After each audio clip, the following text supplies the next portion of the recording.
Tribuana. Yang keempat, acara inti. Yang kelima, penutup.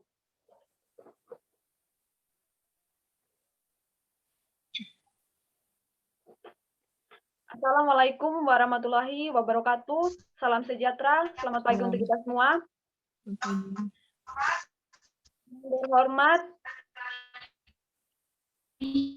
Bapak pemateri pada pagi hari ini, Bapak Masuri SPD, Ibu Yuswa Istiqomayanti sebagai pengampu mata kuliah Lesson Study, dan Ibu Anis Samrotul Latifah yang saya hormati. Saya juga mengucapkan selamat datang kepada mahasiswi pendidikan biologi yang mengikuti kuliah tamu kita pada hari ini. Kuliah tamu Lesson Study hari ini bertemakan menyusun lesson design dengan future mapping. Sebelum kita memulai acara kita, alangkah baiknya kita memulainya dengan doa. Berdoa menurut agama dan keyakinan masing-masing. Berdoa dimulai.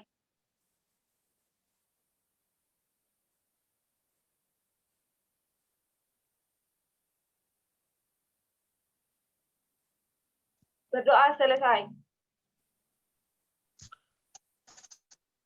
Selanjutnya, menyanyikan lagu Tribuana.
Menyanyikan himne Tribuana.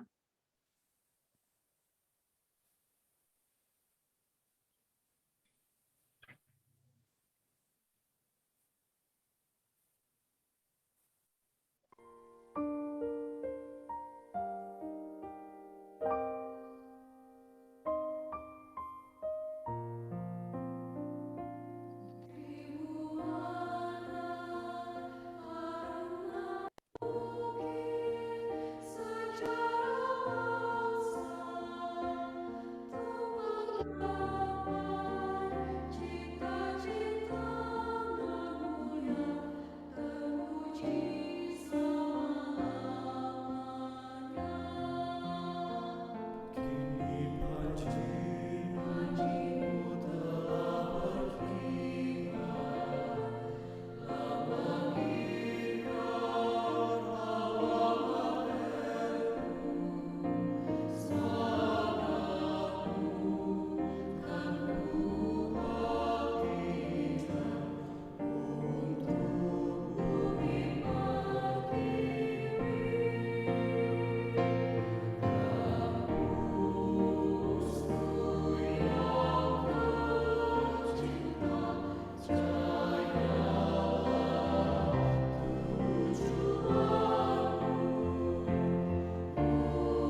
Selanjutnya kita akan mendengarkan sambutan dari Ibu Yuswa Istiqomayanti, SPD MPD, sebagai pengampu mata kuliah lesson study. Kepada Ibu, waktu dan kesempatan diberikan. Baik, terima kasih pada Saudari Elisabeth Sarinto Inaki. Yang terhormat Dekan Fakultas Ilmu Pendidikan yang hari ini belum bisa hadir. Yang terhormat Kepala Program Studi Pendidikan Biologi Universitas Tribhuwana Tunggadewi. Serta yang terhormat pemateri pada pagi hari ini kepada Bapak Mas Huri SPD dari MTS Muhammadiyah 1 Malang. Serta yang terhormat ada Ibu Anis Samratul Latifah dan juga ada Ibu Zuni Mitasari selaku tim pengampu dosen, tim pengampu mata kuliah PTK dan lesson study. Serta yang kami banggakan adik-adik sekalian mahasiswa Universitas Tribhuwana Tunggadewi, khususnya Prodi Pendidikan Biologi, juga mungkin ada prodi yang lain, dan juga mahasiswa dari Universitas Nusa Nipah Maumere. Selamat datang di kuliah tamu ya, kuliah tamu. Jadi kita hari ini belajar terbuka ya. Kuliah tamu ini sifatnya tidak harus mengambil mata kuliah ini. Terima kasih atas kesempatan yang diberikan kepada saya. Di sini saya hanya menyampaikan sedikit pesan bahwa dalam kegiatan mata kuliah tamu ini adalah kesempatan yang terbaik ya, kesempatan kita teman-teman sekalian bisa belajar dari praktisi. Ya, itu yang hari ini kita belajar. Tidak hanya hari ini sih, sebelumnya juga ada mata kuliah belajar bersama praktisi, karena belajar dari dosen saja itu sepertinya masih belum banyak ya, atau masih belum cukup. Nah, sekarang kita mendatangkan ahli dari lesson study yang telah menerapkan berbagai praktek-praktek baik ya, praktek-praktek yang mungkin kita dapatkan di teori itu di mata kuliah kita dan juga mungkin di mata kuliah lain dalam pembelajaran itu masih teori ya. Nah, sedangkan beliau ini sudah mempraktekkan dan mungkin punya tips-tips yang bisa dibagikan kepada kalian, kepada kita juga semua sebagai calon guru ya, dan juga saya sendiri pribadi sebagai pendidik. Saya harapkan semua teman-teman di sini bisa berpartisipasi aktif sampai akhir kegiatan ya, dan jangan malu-malu dan juga jangan sungkan-sungkan ya, karena Bapak Mas Suri ini orangnya sangat baik sekali ya. Maksudnya Bapak. Halo Bapak, selamat datang Pak Mas Suri, sudah bergabung bersama kita ya. Ya, terima kasih Bu. Ya, ini Pak Mas Suri ini saya kenalnya nggak sengaja, tapi ternyata sampai berapa tahun ini Pak ya kita sudah berteman begitu ya. Jadi alhamdulillah dekat juga dengan kampus Unitri. Jadi MTS Muhammadiyah itu juga dekat dengan kampus Unitri ya, kalau teman-teman sekalian tahu ya. Insya Allah seperti itu ya. Jadi dalam kegiatan lesson study sendiri, inti dari kegiatan LS itu adalah kolegialitas ya. Apa itu kolegialitas ya? Mungkin kalau teman-teman di sini belum punya profesi ya karena masih calon, tapi enggak apa-apa. Kolega itu artinya kita dari sekarang kan sudah belajar tuh menjadi teman yang baik ya, menjadi relasi yang baik. Nah, intinya seperti itu. Jadi kegiatan lesson study tidak akan berjalan ya, mungkin pasti akan berhenti. Karena apa? Karena kita tidak percaya dengan satu teman kita yang lain begitu ya. Kita terlalu mengabaikan saran atau mungkin kritik yang justru sebenarnya membangun pribadi kita, kemampuan kita seperti itu. Itu mungkin yang sebenarnya sih saya sendiri juga tidak terlalu banyak praktek. Ya, kita bisa sharing-sharing lagi bersama dengan Bapak Mas Muri nanti. Itu saja dari saya. Mungkin dari Bu Anis ada yang mau disampaikan untuk sambutan?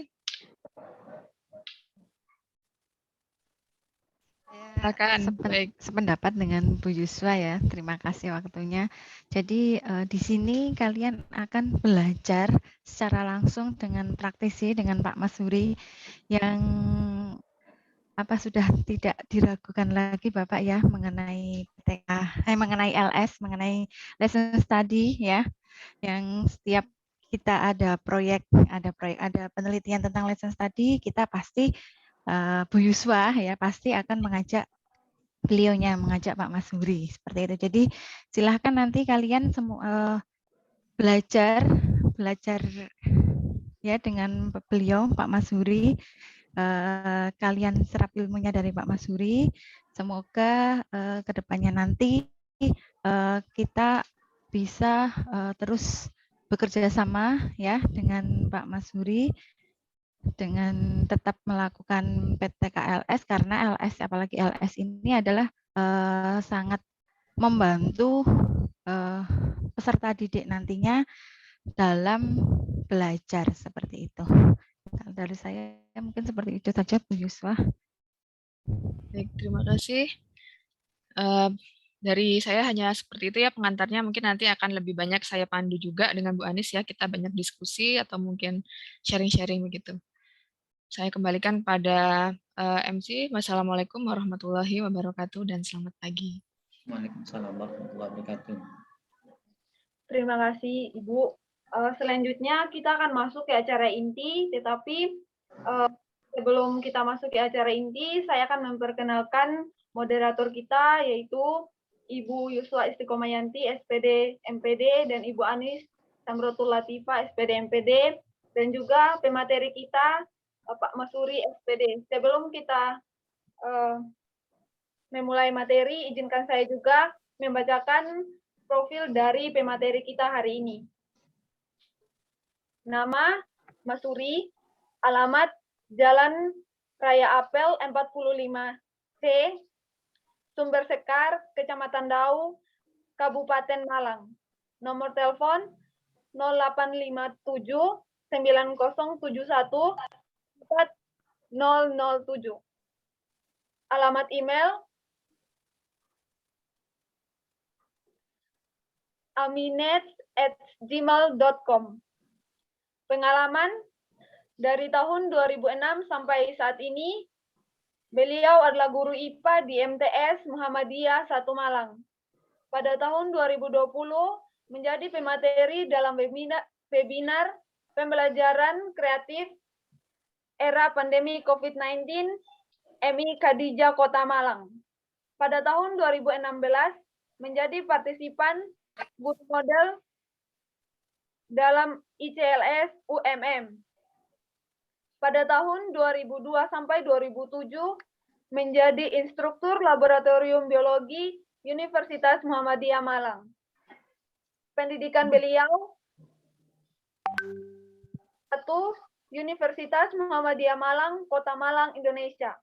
Sarjana Pendidikan Biologi dengan peminatan histologi, parasitologi, mikrobiologi, fisiologi, ekologi, dan lingkungan.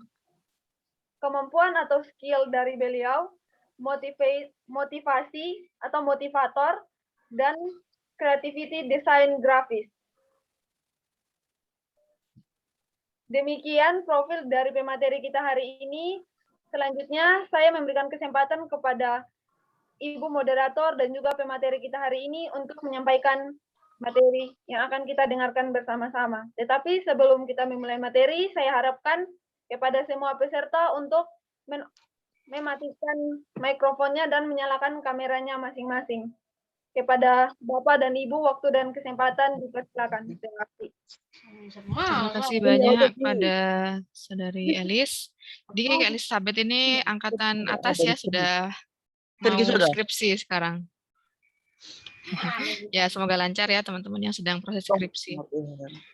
Ya, enggak apa-apa. Jadi ini sebenarnya meskipun mata kuliah semester 5, tapi bisa dipelajari lagi oleh teman-teman semester yang sekarang atau juga yang selanjutnya ya. Baik, saya di sini hanya membantu ya Pak ya. Jadi semuanya terserah Pak Masuri mengatur waktunya. Waktunya sampai jam 11 lah maksimal ya. Baik, sebenarnya tadi sudah jelas untuk kegiatan untuk CV-nya, dan untuk hari ini kita akan mendengarkan pemaparan dari beliau. Waktu dan tempat kami persilakan Bapak. Saya ganti host dulu Pak ya berarti ya. Ya. Sebenarnya tidak perlu ganti host Bu, cuman ini barangkali nanti Ibu Yuswa itu ketika menjadi host, nanti barangkali ada yang peserta nyusul, itu bisa langsung submit. Saya mungkin hanya diizinkan untuk bisa share screen. Ya, share screen. Ya. Karena kalau nanti ke saya nanti ada dua peran, yang mengadmit yang ini baru masuk. Soalnya Zoom-nya cuma satu Pak hostnya, jadi nanti mungkin Bapak pilih saya jadi host gitu lagi Pak ya. Bisa Pak ya? Nggak bisa soalnya. Oke, Mboten napa-napa. diizinkan share screen-nya aja Bu, barangkali. Di share screen-nya. Nah, Ini kemudian saya izin. keluarnya cuma host aja Pak, nggak ada. Karena ini mungkin Zoom-nya berbeda ya. Gitu. Iya, nggih. Nggih. Nggih, sampun Pak. Oke. Baik. Terima kasih atas kesempatan dan waktunya. Assalamualaikum warahmatullahi wabarakatuh. Selamat pagi untuk rekan-rekan mahasiswa Unitri yang mana pada kesempatan kali ini mengikuti kegiatan kuliah tamu ya untuk mata kuliah PTK dan lesson study. Terima kasih juga kepada Bu Yuswa dan juga Bu Anis yang mana pada kesempatan kali ini memberikan kesempatan kepada saya untuk bisa sharing pengalaman. Nah, kalau tadi sudah disampaikan, ya memang saya itu lebih senang disebut sebagai praktisi. Ya, arti dari praktisi itu artinya adalah ya membuat sesuatu itu lebih praktis, gitu ya. Ya, jadi sesuatu yang mungkin sulit, mungkin kemudian repot dan kompleks. Nah, ini menjadi praktis. Nah, itu yang saya maknai sebagai praktisi ya. Jadi mempraktiskan sesuatu yang barangkali membuat orang itu bingung gitu ya. Kemudian sebagaimana tadi juga disampaikan, memang saya dengan Bu Yuswa itu insya Allah mulai tahun 2016 kalau tidak salah, 16 akhir. Saya masih ingat waktu itu. Iya, ya, 2016 Pak. Ketika Bu Yuswa datang, ya akhirnya terkait dengan pelaksanaan pembelajaran di kelas. Nah, waktu itu saya sudah memperkenalkan RPP 1 lembar. Kalau barangkali Bu Yuswa masih ingat. Ya. Nah, ternyata tahun 2019 atau 3 tahun berikutnya, Mas Menteri kemudian mewacanakan RPP 1 lembar. Ya, baik. Langsung saja pada kesempatan kali ini saya akan share screen. Oke. Sudah kelihatan? Sudah Pak, jelas. Sudah Pak. Ya, baik. Jadi pada kesempatan kali ini ya saya ingin sharing terkait dengan menyusun lesson design dengan future mapping. Nah, kalau dilihat dari tampilan slide di sini, gambar yang tertera ya itu gambaran terkait dengan future mapping. Ya. Nah, sebelumnya untuk Ibu dosen dan juga para mahasiswa, sekali lagi saya kepada Bu Yuswa dan Bu Anis serta Ibu dosen yang lain, itu saya mohon izin untuk kesempatan kali ini bisa sharing gitu ya. Jadi bukan untuk mengambil peran dari Ibu dosen ya, yang mana memang kapasitasnya itu seharusnya menjadi tanggung jawab. Mungkin tadi yang disampaikan adalah saya hanya bisa sharing pengalaman. Baik. Nah, untuk para peserta atau semuanya, itu bisa kita perhatikan gambar berikut. Nah, ini adalah gambaran siswa yang ada di lapangan. Nah, untuk mahasiswa barangkali belum pernah melihat ini, atau jangan-jangan ketika dulu masih sekolah, entah SMP, entah SMA, nah, atau ada yang pernah mengalami yang seperti ini. Nah, ini dilihat gambaran siswa pada saat proses pembelajaran. Ada yang ngantuk, ada yang tertidur, ada yang kemudian seperti bingung. Nah, ini adalah fakta di lapangan. Padahal kita menginginkan di dalam proses pembelajaran itu harapannya adalah seperti di gambar yang sisi kanan, di mana siswa nanti itu akan berpartisipasi aktif. Nah, kemudian yang berikutnya adalah siswa itu antusias dan juga kemudian siswa itu gembira di dalam proses pembelajaran. Lalu kemudian di bawahnya di situ terjadi kolaborasi, ya, atau mungkin bisa dikatakan kerjasama, ya. Nah, itu harapan yang diinginkan dalam proses pembelajaran. Makanya kemudian di pembelajaran abad 21 itu salah satu kompetensi yang harus dimiliki oleh siswa yaitu adalah kemampuan untuk berkolaborasi dan juga berkomunikasi, di samping tentang kreatif dan juga daya kritisnya. Nah, kalau dilihat dari tampilan video ini gambaran bagaimana siswa ya itu melakukan menyelesaikan suatu soal yang mana dia saling berkolaborasi. Ya, yang satu menuntun, kemudian satu berperan untuk menuliskan, kemudian yang satu juga mungkin memberikan penguatan. Nah, sebentar. Ya. Nah, ini adalah bagaimana harapan yang diinginkan oleh Bapak Ibu guru. Ya, tentu di sini nanti karena di sini adalah calon guru, harapannya nanti ketika menjadi guru, murid-muridnya itu tampak seperti ini. Ya, terjadi kerjasama, kemudian dia dalam menyelesaikan soal yang diberikan oleh guru itu dia mengerjakan dengan senang.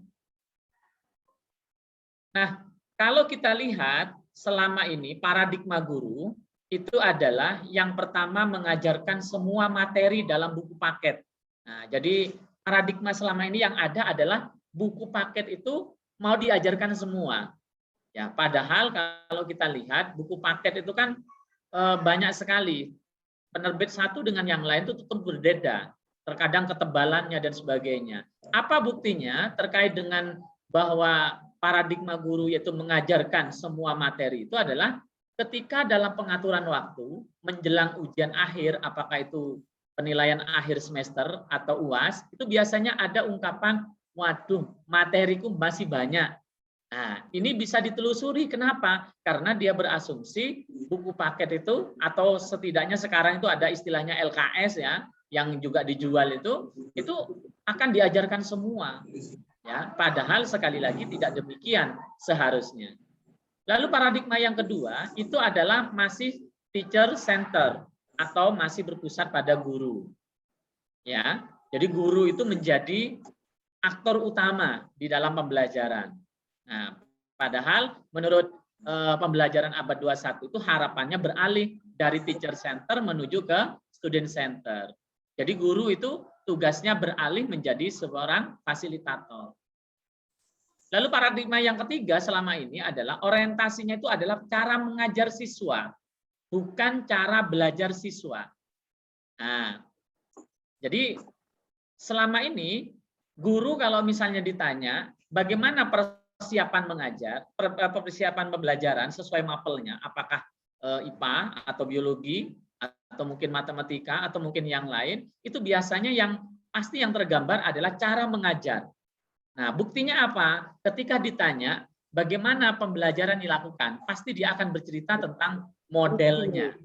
Nah, model pembelajarannya, ya. Nah, ini artinya paradigmanya itu adalah orientasinya adalah pada cara mengajar siswa, bukan cara belajar siswa. Nah, ini yang harus dirubah. Ya, jadi guru itu orientasinya cara mengajar. Nah, paradigma mengajar ini kalau saya ibaratkan seharusnya ini adalah Malang, ya, kota Malang, asal kita atau sekarang kita ada di Malang. Jadi tujuannya itu adalah ke Jakarta. Depan rumahnya Pak Menko untuk arah, Pak, ya. Terkait dengan apakah untuk sampai ke Jakarta itu naik mobil pribadi atau naik kereta api atau bahkan mau naik pesawat. Nah, itu sebenarnya adalah cara. Ya, cara. Sedangkan tujuannya itu adalah Jakarta. Tapi sekali lagi selama ini paradigma guru itu berbeda, yaitu fokus pada cara. Nah, kalau pada cara sebagaimana ilustrasi di dalam slide ini, ya, bisa jadi nanti tidak akan sampai ke tujuan kalau fokus kepada cara. Apakah naik mobil pribadi, naik pesawat, atau naik kereta? Nah, bisa jadi nanti tidak akan sampai tujuan. Kenapa? Karena masih berfokus kepada caranya. Ya, kalaupun sudah naik mobil, kalaupun naik kereta, naik pesawat, bisa jadi tidak sampai ke Jakarta. Tapi apa? Bisa jadi muter-muter. Kenapa? Karena yang dijadikan fokus itu adalah caranya. Ya, bisa jadi nanti berdebat terkait dengan caranya. Mau bagaimana, mau naik mobil, mau naik kereta, atau mau naik pesawat. Sedangkan ketujuan itu sendiri tidak kemudian dipikirkan seperti apa. Ya. Nah, kemudian ternyata antara rencana dan desain itu ada perbedaan. Ya, kalau kita cari di dalam pengertian atau bisa dikatakan di dalam kamus itu dikatakan rencana itu adalah pengambilan keputusan tentang apa yang harus dilakukan untuk mencapai tujuan belajar. Nah, itu adalah rencana. Sedangkan desain itu adalah merancang program pembelajaran untuk membantu proses belajar siswa. Makanya pada kesempatan kali ini bisa dikatakan ya saya untuk sharing itu adalah untuk mendesain pembelajaran atau merancang proses pembelajaran. Jadi ini ibarat membuat rumah atau membangun rumah. Kalau rencana itu kan keputusannya apa yang harus lakukan untuk mencapai. Oh, rencana saya membangun rumah itu lusa, kemudian nanti menghadap sekian lantai, ya misalnya 3 lantai. Ya, kemudian nanti dipagari dan sebagainya. Itu bisa jadi rencana. Sedangkan desainnya itu adalah bagaimana rencangan. Lantai 1 itu bagaimana? Apakah ruang tamunya di mana? Kamar tidurnya di mana? Kamar mandi atau toiletnya di mana? Nah, itu adalah rancangan untuk membantu proses belajar. Nah, kemudian langkah merancang pembelajaran atau mendesain pembelajaran, di sini saya menyampaikan setidaknya ada 3 hal yang dilakukan, yaitu adalah yang pertama menyusun chapter design. Nah, barangkali untuk mahasiswa yang sudah pernah menempuh mata kuliah PTK dan lesson studies, setidaknya sudah mendapatkan teorinya. Kemudian yang kedua, menyusun lesson design. Nah, pada kesempatan kali ini mungkin saya sharing terkait dengan penggunaan future mapping. Sebenarnya bisa juga kalau untuk awal atau untuk pemula itu tidak harus langsung ke future mapping, karena biasanya untuk pemula itu memahami future mapping itu biasanya pasti ada kendala. Nah, ada alternatif yaitu namanya adalah empathy map, ya, empathy mapping. Tetapi untuk kesempatan kali ini saya langsung sharingkan saja terkait dengan future mapping. Kemudian yang ketiga, menuangkan semua rancangan atau desain pembelajaran itu dalam RPP yang sederhana. Ya, untuk nanti di contohnya di sini adalah RPP 1 lembar, yang mana mungkin nanti berbeda dari RPP yang selama ini sudah mungkin para peserta di sini atau para rekan-rekan mahasiswa ini sudah mengetahui. Nah, yang pertama terkait dengan chapter design. Nah, tujuan membuat chapter design itu adalah memetakan pemahaman kita terhadap masing-masing materi dalam suatu bab atau dalam chapter. Jadi kita memberikan membuat pemetaan. Ya, kalau bahasanya guru itu adalah pemetaan materi. Pak di grup Pak biar ditunda apa gitu-gitu kan. Oke. Ini mohon untuk peserta barangkali bisa di unmute dulu, di unmute dulu. Pak Farid mungkin. Halo Pak Farid. Mohon maaf nggih, Pak. Biar tidak ini. Nggih, monggo Pak, silakan dilanjut. Baik, terima kasih. Jadi tujuan membuat chapter design adalah untuk pemetaan materi, kalau bahasa guru seperti itu. Lalu yang kedua, tujuan membuat chapter design itu adalah untuk mengkonkretkan materi dengan cara membahas apa sebenarnya esensi yang dipelajari oleh siswa pada setiap pertemuan dalam bab tersebut. Jadi biasanya dalam bab itu kan ada, atau materi, itu kan ada yang namanya submateri atau subbab. Ya, misalnya nanti di contohnya itu adalah terkait dengan sistem pencernaan. Nggak mungkin sistem pencernaan di manusia itu atau sistem pencernaan makanan itu kemudian diselesaikan dalam satu pertemuan, kan tidak. Maka kemudian dengan membuat chapter design itu nanti akan dipetakan. Kemudian masing-masing subbab itu nanti akan dikonkretkan. Kira-kira bagaimana cara belajar siswa, kemudian inti yang harus dikuasai pada subbab itu seperti apa. Nah, itu tujuan membuat chapter design. Nah, terkait dengan chapter design, itu kan sepemahaman saya itu ada dua yang mungkin barangkali selama ini oleh rekan-rekan mahasiswa itu yang sudah dikenalkan oleh Ibu dosen atau Bapak Ibu dosen itu adalah chapter design model mind mapping.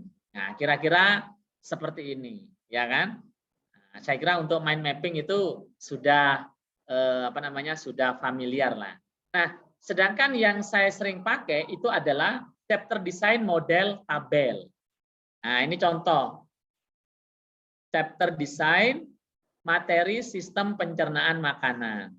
Ya, di mana kalau di dalam tampilan ini ya, ini saya tampilkan yang lebih jelas saja dulu. Nah, kira-kira seperti ini. Nah, mungkin kalau kelihatan.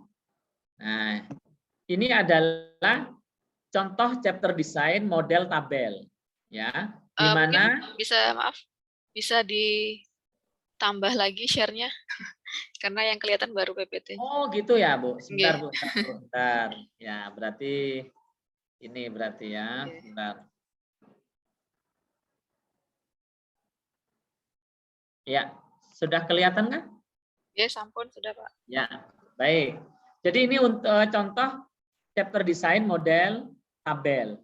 Di mana untuk tabel di sini ada nomor. Nomor itu maksudnya kita membagi materi itu. Kalau di sini saya bagi menjadi empat pertemuan atau 4 subbab atau submateri. Di mana yang pertama itu adalah zat makanan. Ini untuk pencernaan ya. Kemudian yang kedua organ dan kelenjar pencernaan. Kemudian yang ketiga proses pencernaan makanan. Jadi prosesnya. Yang ketiga itu gangguan sistem pencernaan. Lalu kemudian terkait dengan kolom yang ketiga itu adalah jumlah jam atau JP-nya, jam pelajarannya berapa yang dibutuhkan. Nah, tentu di sini sebagai seorang guru atau nanti calon guru itu kan biasanya di dalam perencanaan atau program semester itu kan ada berapa jam pelajaran untuk sistem pencernaan. Kemudian dari situ nanti berdasarkan beban kurikulumnya kan juga ada itu biasanya. Nah, ini contoh zat makanan itu saya bagi menjadi 3 jam pelajaran. Saya butuh 3 jam pelajaran.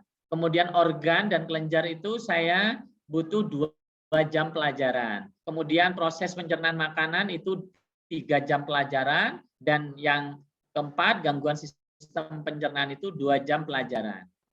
Kemudian kolom yang keempat yaitu adalah dasar atau pondasi. Nah, ini saya menyebutkan dasar pondasi, di mana di sini ada 2 titik poin. Nah, jadi ini ada maknanya ya. Ada maknanya ya, simbol yang mana lingkaran, kemudian tidak ada arsirannya atau lingkaran yang putih. Kemudian di sini ada lingkaran yang berwarna biru kalau di tampilan di sini. Ya, mungkin kalau di beberapa laptop itu atau komputer itu warnanya hitam. Nah, untuk yang lingkaran yang tanpa arsiran, itu maksudnya adalah inti pelajaran.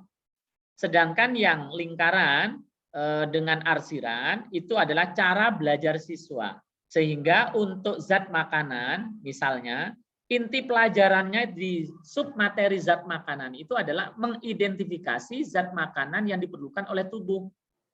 Kemudian, untuk organ dan kelenjar pencernaan, itu inti pelajarannya di submateri itu adalah menganalisis fungsi-fungsi organ pencernaan dan juga kelenjar pencernaan. Kemudian untuk proses pencernaan, inti pelajarannya itu adalah memahami dan membedakan proses pencernaan makanan. Ya. Nah, kemudian yang keempat, gangguan sistem pencernaan itu inti pelajarannya itu adalah mengidentifikasi kelainan dan penyakit pada sistem pencernaan makanan. Nah, sedangkan yang cara belajar siswa, ya misalnya untuk yang zat makanan itu adalah misal dengan observasi melalui uji bahan makanan. Berarti di sini ada eksperimen. Nah, dari eksperimen itu tentu nanti cara belajar yang berikutnya adalah mengisi dan memahami data. Jadi kan mendapatkan data dari uji bahan makanan. Ya, ada data, kemudian dia mengisikan mungkin pada tabel yang disediakan. Nah, pada mana? Pada LKPD atau lembar kerja peserta didiknya. Kemudian cara belajar yang berikutnya yaitu adalah menyimpulkan data. Jadi ini cara belajar untuk submateri zat makanan. Berikutnya untuk organ dan kelenjar pencernaan itu adalah mengamati torso. Ya, kalau ada torso itu lebih baik. Kalau tidak ada bisa jadi dengan gambar atau bisa juga dengan studi literatur ya mengenai organ-organ dan kelenjar pencernaan itu apa saja. Kemudian cara belajar yang kedua yaitu menuliskan informasi hasil studi literatur. Misalnya melihat di buku paket atau mungkin dari sumbernya internet. Nah, itu adalah aktivitas atau cara belajar siswa. Nah, kemudian cara belajar yang ketiga adalah diskusi antar teman dalam satu kelompok dari informasi yang didapatkan tadi. Kemudian untuk yang proses pencernaan, ya, cara belajarnya melalui percobaan sederhana atau dengan eksperimen. Karena ini saya coba ya, karena selama ini kalau terkait dengan proses pencernaan itu, kalau tidak menggunakan video atau bisa juga dengan studi literatur atau membaca di buku paket bahwa di organ mulut itu terdapat apa saja, prosesnya bagaimana, makanan itu. Nah, itu sekedar seperti itu. Tetapi saya juga mencoba itu ada percobaan sederhana. Mungkin bagi teman-teman mahasiswa yang kemarin sudah pernah ikut lesson plan dan juga pernah ikut ya, itu saya sudah menceritakan. Nah, ternyata itu bisa. Nanti akan saya tampilkan di contoh LKPD atau lembar kerja peserta didik terkait dengan proses pencernaan makanan. Ya. Kemudian ini contoh saja ya, contoh. Saya agak cepat untuk memahami tabelnya. Kemudian di sini ada tujuan siswa. Nah, setiap submateri itu kan pasti ada tujuannya. Tujuan siswa apa? Ya, harapannya ini adalah kita membahasakan dari sudut pandang siswa atau peserta didik. Nah, mungkin kita akan mengajak siswa, mari kita cari tahu tentang jenis-jenis zat makanan yang diperlukan oleh tubuh. Kemudian untuk organ dan kelenjar itu, mari kita cari tahu fungsi-fungsi organ pencernaan dan juga kelenjar. Lalu untuk yang proses pencernaan, mungkin tujuan siswa adalah bagaimana proses pencernaan makanan di dalam tubuh kita. Dan yang keempat, mari kita cari tahu cara makhluk hidup dalam ini keliru ya. Ini keliru. Harusnya bagaimana gangguan apa saja ini. Ini keliru saya tadi. Nah, kemudian untuk kolom yang berikutnya ini ada perhatian dan minat, keahlian percobaan, proses berpikir, menguasai atau pemahaman atau paham. Ini adalah suatu hal yang harus dikuasai siswa atau peserta didik. Nah, bagaimana cara kita memberikan pada kolom-kolom ini menguasai? Ini kita lihat dari sub materinya. Misalnya zat makanan. Perlu enggak dia itu perhatian? Jelas kalau perhatian setiap submateri kayaknya harus ada. Harus ada minat untuk belajar. Kemudian keahlian, percobaan. Kalau zat makanan di sini ada percobaan, berarti di sini dicentang atau kita kasih tanda bulatan seperti ini. Jadi masalah simbol ini terserah ya. Mau pakai X, mau pakai centang untuk yang kolom yang dikuasai siswa ini boleh terserah. Mau centang sekali lagi mau X silahkan. Nah, kebetulan saya di sini pakai simbol yang sama seperti inti pelajaran. Ini hanya sekedar simbol saja. Artinya kalau di sini ada masing-masing kolom, berarti ini harus ada semua pada saat proses pembelajaran. Misalnya untuk organ dan kelenjar pencernaan. Itu kan tadi studi literatur dan mengamati torso. Nah, perlu enggak dia keahlian percobaan? Karena dia tidak ada eksperimen, maka di sini kita tiadakan. Minat tetap. Proses berpikir apakah harus terjadi? Ya. Kemudian menguasai atau paham? Ya. Ya. Nah, untuk proses pencernaan itu semuanya ada. Baik dia itu perhatian atau minat, kemudian keahlian percobaan, proses berpikir dan menguasai atau paham itu juga ada. Kemudian yang kolom terakhir yaitu adalah cara evaluasi. Nah, terkait dengan cara evaluasi di sini, jadi kita harus merubah mindset kita bahwa evaluasi itu tidak harus memberikan soal dalam bentuk pilihan ganda atau esai, tidak. Cara evaluasi itu kan atau assessment itu kan banyak. Ada 3 setidaknya yang dituntut sekarang itu. Yang pertama adalah dari aspek kognitifnya atau pengetahuan, kemudian yang kedua sikap, yang ketiga adalah keterampilan.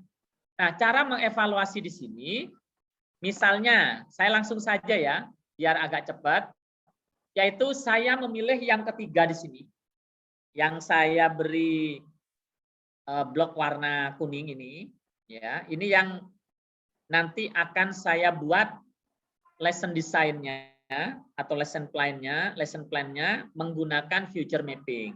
Maka cara evaluasi saya itu adalah melalui percobaan sederhana, siswa membedakan proses pencernaan makanan. Nah, maka cara bahan evaluasi saya itu adalah catatan. Catatan di sini adalah mungkin bisa dimaknai portofolio, yaitu hasil kerja kelompok siswa pada LKPD. Yang kedua adalah observasi.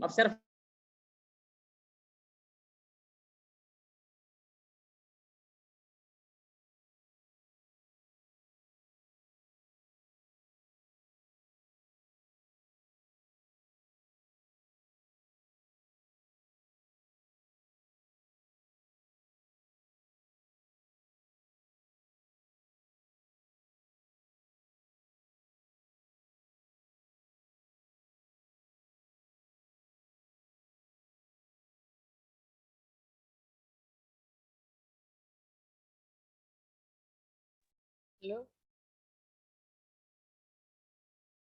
Gangguan sinyal ya sepertinya ya. Ya, Bu, jaringan. Oh ya. Iya, Bu, ya. Oh ya, ditunggu aja nggak apa-apa. Oh ya, oh enggak, sebentar. Ya, teralihkan karena saya tadi keluar itu, terputus.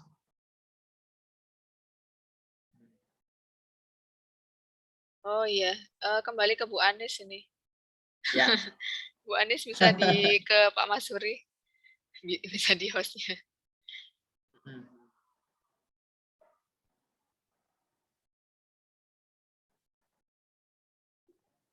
Oke, belum. Belum. Belum, Bu masih Anis? belum. Halo, Bu Anis, mana Bu Anis?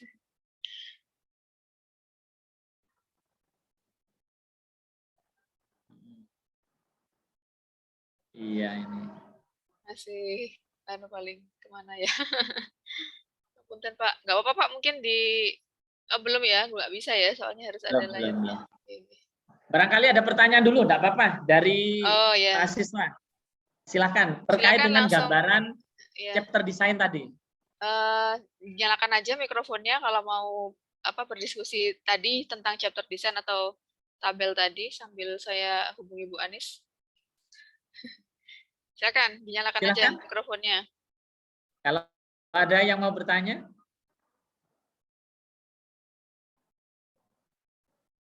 Bisa mengikuti kah tadi penjelasan desain chapter design dengan tabel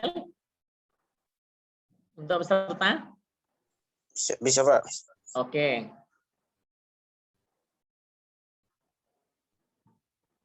Ada pertanyaan dulu, silakan. Barangkali ada pertanyaan. Ini yang ada di Google Form. Ada sih bertanya sepertinya. Saya cek. Ya, ini pertanyaan dari Paulina Elvi. Kalau malu-malu ya, saya bacakan. Paulina Elvi apa siapa ya? Bagaimana cara atau upaya untuk mengatasi siswa yang sering lalai dalam mengerjakan pekerjaan rumah atau PR mungkin ya? Itu untuk Paulina Elvi. Kemudian ada lagi Pak, satu lagi ya mungkin ya, biar agak, karena tadi Bu Anis masih belum saya berhasil. Gregorio Naldo. Oh, ini Naldo ini mahasiswa baru ya. Strategi apa saja yang dilakukan oleh guru dalam pembelajaran antara siswa yang sedang kebingungan dan sering mengantuk? Nah, gimana nih? Sepertinya masih ini Pak ya, mereka ya enggak apa-apa. Monggo Pak, silakan. Ya. Oke. Baik, yang pertama terkait dengan bagaimana mengatasi siswa itu yang apa tadi terkait dengan mungkin pengerjaan rumah ya atau PR ya, yang lalai gitu ya. Ya tentu kalau masalah kelalaian ya tentu caranya itu harus diingatkan. Caranya harus diingatkan. Ya, karena yang namanya orang lupa atau orang lalai itu ya harus diingatkan bahwa siswa ini belum menunaikan tugasnya. Ya tentu cara kita untuk mengingatkannya itu adalah ya bagaimana kita bisa berkomunikasi langsung. Ya. Biasanya kalau dalam hal ini adalah tugas rumah, ya tentu kita harus mengetahui nomor kontak siswa. Tapi kalau dalam hal ini adalah ketika siswa belajar di kelas, ya maka bagaimana kita harus memberikan semacam bimbingan kepada siswa tersebut. Ya, karena di dalam seperti yang saya sampaikan tadi, harusnya guru itu memberikan perhatian, ya, memberikan fasilitasi pada saat siswa itu belajar. Nah, maka dengan cara kita itu menjadi fasilitator, kemudian kita kalau saat dia itu dalam kerja kelompok, maka kita harus datangi satu persatu. Kita pantau bagaimana prosesnya. Nah, kalau kemudian sampai waktu yang ditentukan kemudian belum selesai, nah maka kita harus bisa memberikan bisa bersikap secara bijak, mungkin kelompok tersebut diberikan tambahan apa menyelesaikannya, tetapi kalau kemudian langkah berikutnya itu harus sharing atau harus presentasi dari hasil kerja kelompok, maka kelompok yang belum selesai mungkin nanti bisa melanjutkan proses pekerjaannya itu ya setelah presentasi selesai. Nah, harapannya apa? Harapannya mereka juga tetap menunaikan tugasnya. Nah, tetapi saya kira kalau kita itu memberikan perhatian yang lebih pada siswa saat mereka bekerja kelompok atau saat mereka berdiskusi, maka pasti siswa itu akan meminimalkan kelalaian dari siswa saat menunaikan tugas yang diberikan guru. Nah, itu barangkali terkait dengan yang pertama. Untuk yang kedua itu adalah bagaimana strategi mengatasi siswa yang ngantuk, kemudian siswa yang tidur. Nah, ini sebenarnya PR. Nah, ini bagi calon guru ini sebenarnya PR bersama. Kan ada beberapa kemungkinan kenapa siswa itu kok tidur atau ngantuk, bahkan tidak semangat saat pembelajaran. Pertama, mungkin faktor internal dari siswa, mungkin dia kecapean, mungkin dia banyak masalah di rumahnya, ya, mungkin lagi ada sesuatu yang kan dia. Itu faktor internal dari siswa. Yang kedua, bisa jadi faktornya itu adalah faktor eksternal dari siswa. Apa itu faktor eksternalnya? Faktor eksternal dari siswa itu adalah dari guru. Nah, bagaimana guru itu mendesain pembelajaran itu? Kalau guru kemudian begitu masuk, salam, menyapa siswa, mengajak berdoa, kemudian langsung menjelaskan tanpa tahu kondisi siswa siap atau tidak, atau mungkin begitu masuk salam, mengajak berdoa, langsung kemudian ke materi, langsung memberikan tugas, bisa jadi siswa itu nanti akan ya tadi responnya itu bisa nanti dia akan bingung, bisa nanti dia itu kemudian pasif, toleh, bahkan ya kalau kemudian guru itu tidak peduli pada siswa, ya maka dia akan tertidur. Nah itu, maka kembali lagi caranya atau strateginya itu adalah ya kita sebagai guru atau mungkin nanti Anda sebagai calon guru itu harus pandai dalam hal mendesain atau merancang pembelajaran. Pandai yang dimaksud di sini adalah bukan berarti harus pinter, harus tidak. Maksudnya itu adalah kita harus mencoba sesuai dengan kemampuan kita, pemahaman kita untuk merancang pembelajaran. Nah, aktivitas apa yang harus diberikan kepada siswa sesuai dengan materinya. Apakah harus ada praktek? Apakah harus ada studi literatur? Apakah harus ada yang namanya kerja kelompok? Nah, itu sesuai dengan materi dan yang tahu itu adalah guru. Ya, kira-kira begitu. Terima kasih Pak Masuri. Ini saya belum berhasil menghubungi Bu Anis karena masih ada repot. Mungkin gimana ya Pak ya? Nggak mungkin ganti link juga ya, nanti kelamaan kalau Ya. ganti link. Halo Bu Anis, ini saya udah telepon belum nyambung juga.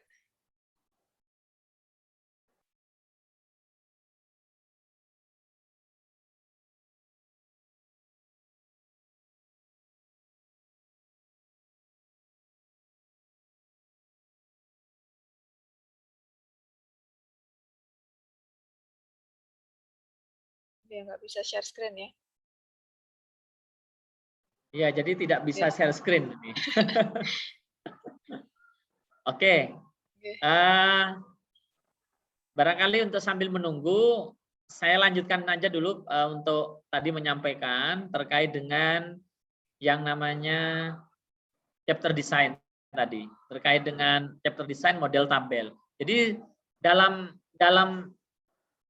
chapter design model tabel ini, kalau menurut saya itu lebih memudahkan guru atau bahkan calon guru ini untuk mahasiswa yang nanti akan praktek mengajar pada saat PLP, itu bagaimana bisa memetakan materi itu menjadi submateri, kemudian dengan adanya tabel yang tadi sudah saya jelaskan komponen-komponennya, itu nanti punya gambaran, oh bagaimana inti pelajaran dari submateri, karena setiap submateri itu pasti ada intinya, ya, ada inti pelajarannya. Tidak mungkin dong, misalnya terkait dengan proses pencernaan itu apa intinya? Misalnya proses pencernaan justru membahas masalah zat makanannya, maka ini tidak cocok. Itu yang saya maksud intinya. Jadi harus ada intinya. Apa intinya? Ya, memahami dan bisa membedakan proses pencernaan makanan. Nah, itu ya. Jadi dengan chapter design model tabel ini itu memudahkan. Ini pengalaman saya pribadi. Barangkali kalau selama ini oleh Ibu dosen, oleh Ibu Yuswa ataupun oleh Bu Anis itu kemudian diajarkan dengan mind mapping, itu sebenarnya tidak ada masalah juga. Jadi sesuai nanti seleranya dari teman-teman mahasiswa, mau pakai yang model mind mapping atau model yang tabel tadi, itu silahkan. Ya, jangan menjadi persoalan nanti mana yang lebih baik. Ya, yang lebih baik itu adalah yang membuat. Yang membuat itu yang baik. Ya, yang tidak yang baik adalah yang tidak membuat. Nah, gitu. Kenapa? Karena kalau tidak membuat chapter design itu akan mengalami kendala tersendiri nanti. Ya. Oke. Nah, masih belum ya? Masih belum, Pak. Mungkin saya kirim. Oke. Saya kirim di chat juga nggak apa-apa, Pak. Kirim di chat. Sebentar, Pak ya. Saya kirim di chat dulu ya. Aduh, ini apa? Lagi Mas Mbak Anis tadi kan jadi hostnya, terus co-hostnya ini keluar, jadinya kita nggak bisa jadi host lagi semuanya. Mungkin bisa dibantu. Ke saya. Oh, kan tadi hostnya Mbak Anis, terus ini kan Zoom-nya nggak ada co-hostnya. Apa Mbak Anisnya lagi repot tadi? Saya telepon belum diangkat. Ngapun kan mungkin ada yang di rumah.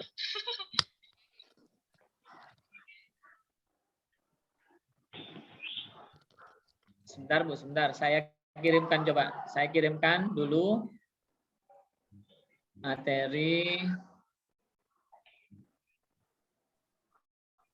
Oke.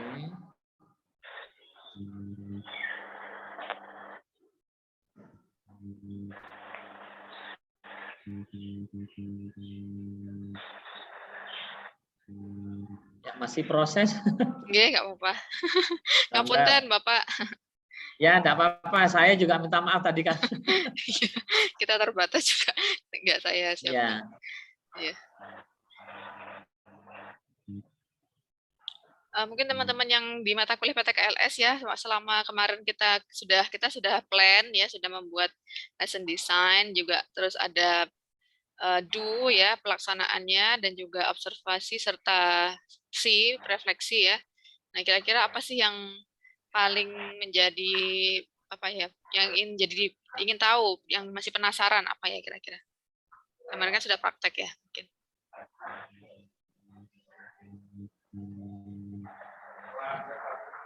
Itu sudah ada yang terkirim Bu di chat. Sampun, contoh RPP ya. Ya, sebentar saya kirim beberapa inilah. Iya, betul. Nggak apa-apa.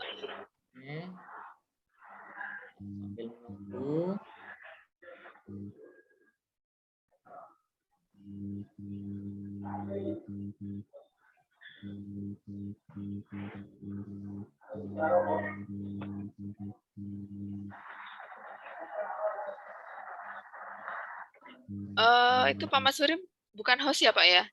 Kok katanya Bu Anis juga nggak bisa jadi Bukan. host ya? Iya. Oh, Nah, ini kalau Bu Yuswa nggak jadi oh host iya. juga, tapi di sini Iya, di sini tulisannya Bu Anis yang jadi Bu host. Anis, ya. Iya. Oke. Untuk memahami semua materi dan saling keterkaitannya. Maksudnya semua materi itu adalah terkait dengan bab itu. Misalnya tadi tentang pencernaan. Nah, ini kita harus memahami bahwa memahami yang dimaksud adalah di dalam materi sistem pencernaan itu kira-kira menjadi berapa submateri. Nah, kemudian keterkaitan antara submateri satu dengan yang lain itu bagaimana? Itu yang saya maksud dengan pemahaman kita terhadap semua materi. Bukan semua materi itu artinya satu buku, bukan. Semua KD, bukan. Tetapi sesuai babnya atau sesuai materi yang diajarkan, yaitu tentang sistem pencernaan misalnya. Yang kedua, mindset kita saat membuat chapter design itu adalah sebagai guru atau dosen. Nah, ini kalau misalnya sebagai guru atau juga sebagai dosen. Jadi mindset kita dalam membuat chapter design itu adalah sebagai guru. Yang ketiga, prinsip dalam membuat chapter design, jangan terburu-buru membahas bagaimana cara mengajarkannya, tapi fokus pada pembahasan materi. Jadi jangan nanti dalam membuat chapter design itu nanti mikirnya adalah ini model apa ya, problem based learning, project based learning, atau discovery learning. Nggak usah itu dulu, tetapi materinya dulu dalam membuat chapter design. Ini apa intinya, kemudian cara belajarnya bagaimana. Nah, itu yang dimaksud. Kemudian yang keempat, mampu menganalisis mana materi yang sifatnya informasi atau materi informatif, dan mana yang itu konsep esensial, yang itu perlu difasilitasi belajarnya oleh guru. Ya, nah, apalagi masa pandemi kemarin itu ini betul-betul sangat membantu.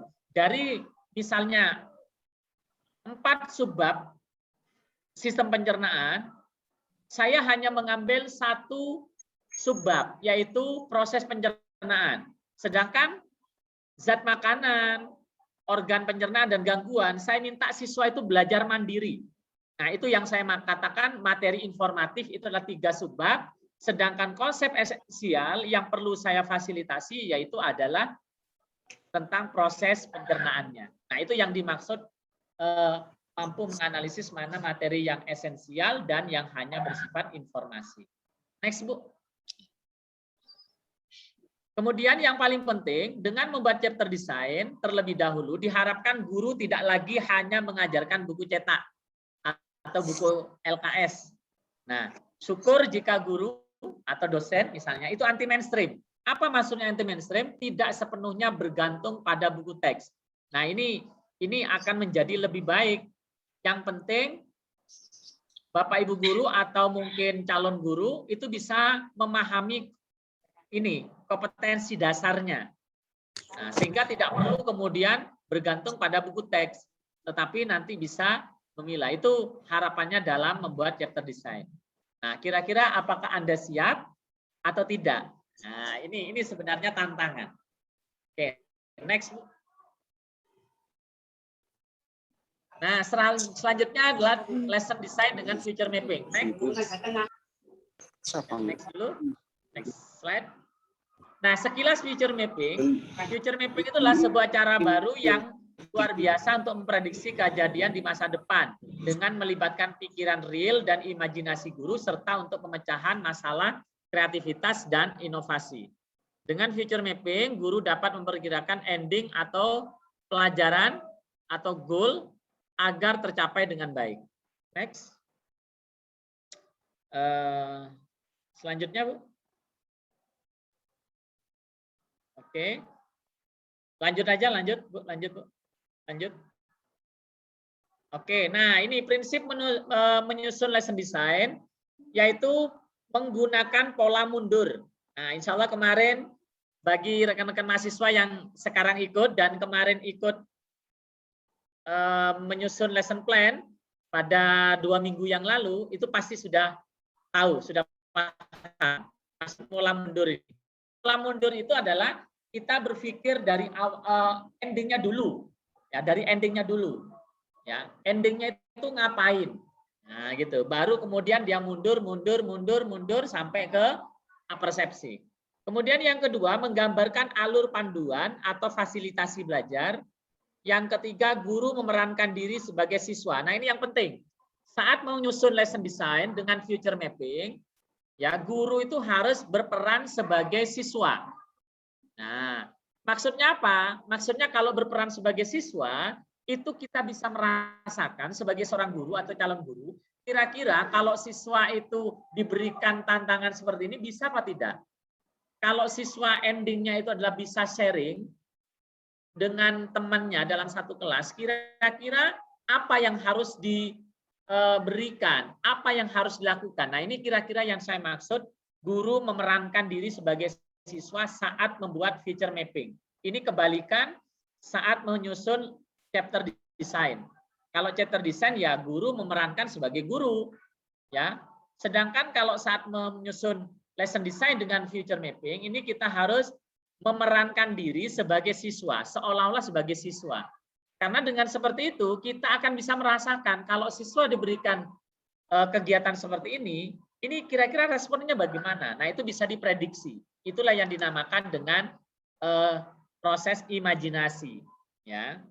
Kemudian yang keempat, menentukan tujuan belajar. Dari sisi guru itu adalah materinya apa, kemudian cara atau pengalaman belajarnya, kemudian asesmennya atau evaluasi. Makanya disingkat dengan MCA. M materi, C cara belajar siswa, A assessment atau evaluasinya. Kemudian dari sisi siswa, itu sebuah pengungkapan pengalaman yang sesuai dengan pengetahuan atau keterampilan tertentu. Nah, dengan future mapping itu di ending atau goal-nya atau tujuan konkretnya, itu siswa bisa mengungkapkan apa?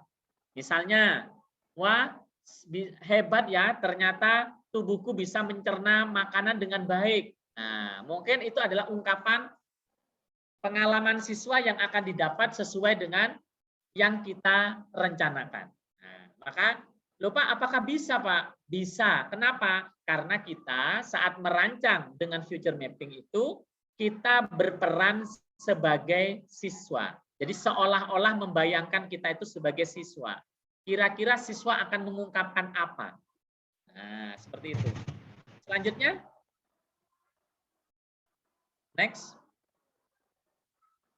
Nah, ini kayaknya banyak ya, maka saya lanjut ke ini aja, secara langsung saja Bu, di next berikutnya aja Bu. Ini nanti biar dibaca sendiri. Nah ini, jadi inilah yang harus dibuat oleh rekan-rekan mahasiswa atau calon guru untuk membuat lesson design dengan future mapping. Nah ini sebenarnya ada penjelasannya ya. Yang pertama membuat 6 kolom ya. Jadi ke samping itu 3, ke bawah itu 2. Jadi 6 kolom. Kemudian yang berikutnya adalah menggambarkan kondisi siswa siapa yang akan diberi bantuan. Nah, makanya sebagai seorang guru itu harus paham di kelasnya itu siswa siapa yang sering bermasalah dalam pembelajaran. Nah, itu yang akan kita bantu dengan mendesain pembelajaran ini. Kemudian yang ketiga, harapannya siswa yang dibantu tadi yang mengalami kesulitan itu dia akan berkata apa di akhir. Ya, makanya di sini dari yang awalnya poin nomor 2 itu dia sedih, poin nomor 3 dia menjadi bahagia. Nah, itu harapannya. Bahkan kalau di future mapping versi aslinya itu 120% senang. 120% senang. Kemudian yang keempat itu menentukan goal-nya atau tujuan. Materinya apa? Cara belajar siswa bagaimana? Asesmennya apa? Nah, ini dituliskan berdasarkan tadi. Ya, tadi yang di chapter desainnya loh. Ya, apakah praktikum atau studi literatur dan yang lain. Berikutnya di sini membuat garis bergelombang warna merah. Yang ini dibuat bergelombang ya. Jadi tidak kemudian lurus. ini ada maknanya ya. Apa maknanya? Garis gelombang merah ini menunjukkan gelombang pikiran siswa. Jadi kita berimajinasi gelombang pikiran siswa itu kan naik turun. Nah, jadi tidak lurus gitu ya.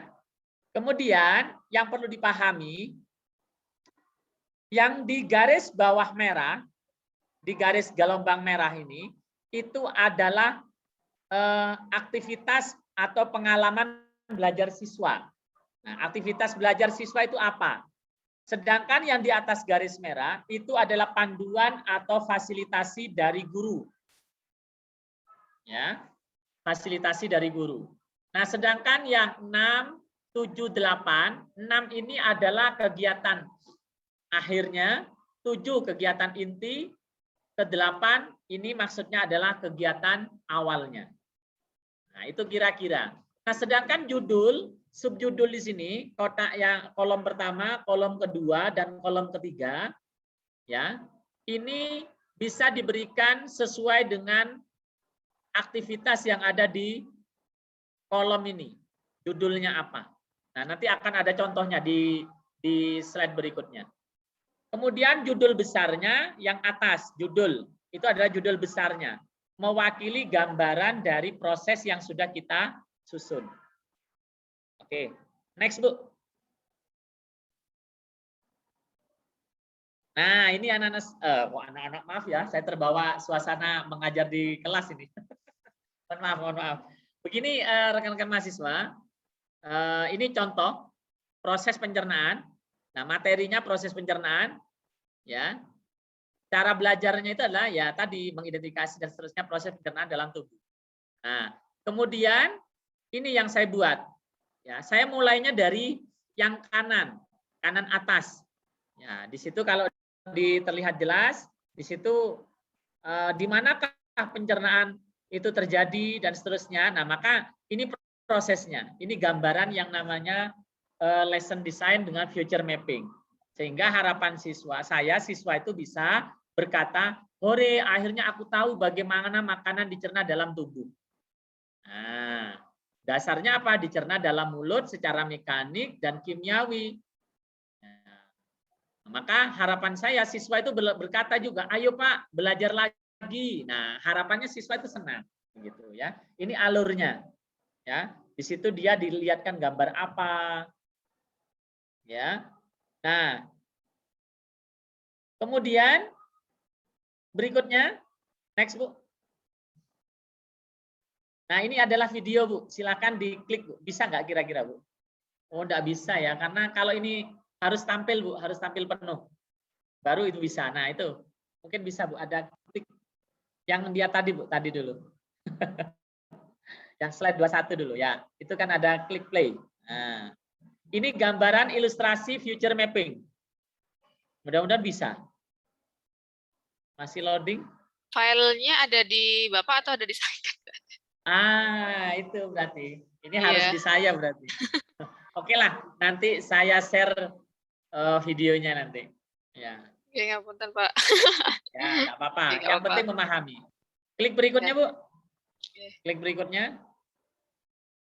Nah, setelah itu nanti dari lesson design future mapping yang tadi menggunakan sticky note, ada gambarnya, kemudian saya tuangkan dalam RPP sederhana. Nah, ini kebetulan yang saya lakukan baru saja bulan November kemarin tanggal 10 saat saya itu ada pelatihan PKB, maka saya menggunakan ini.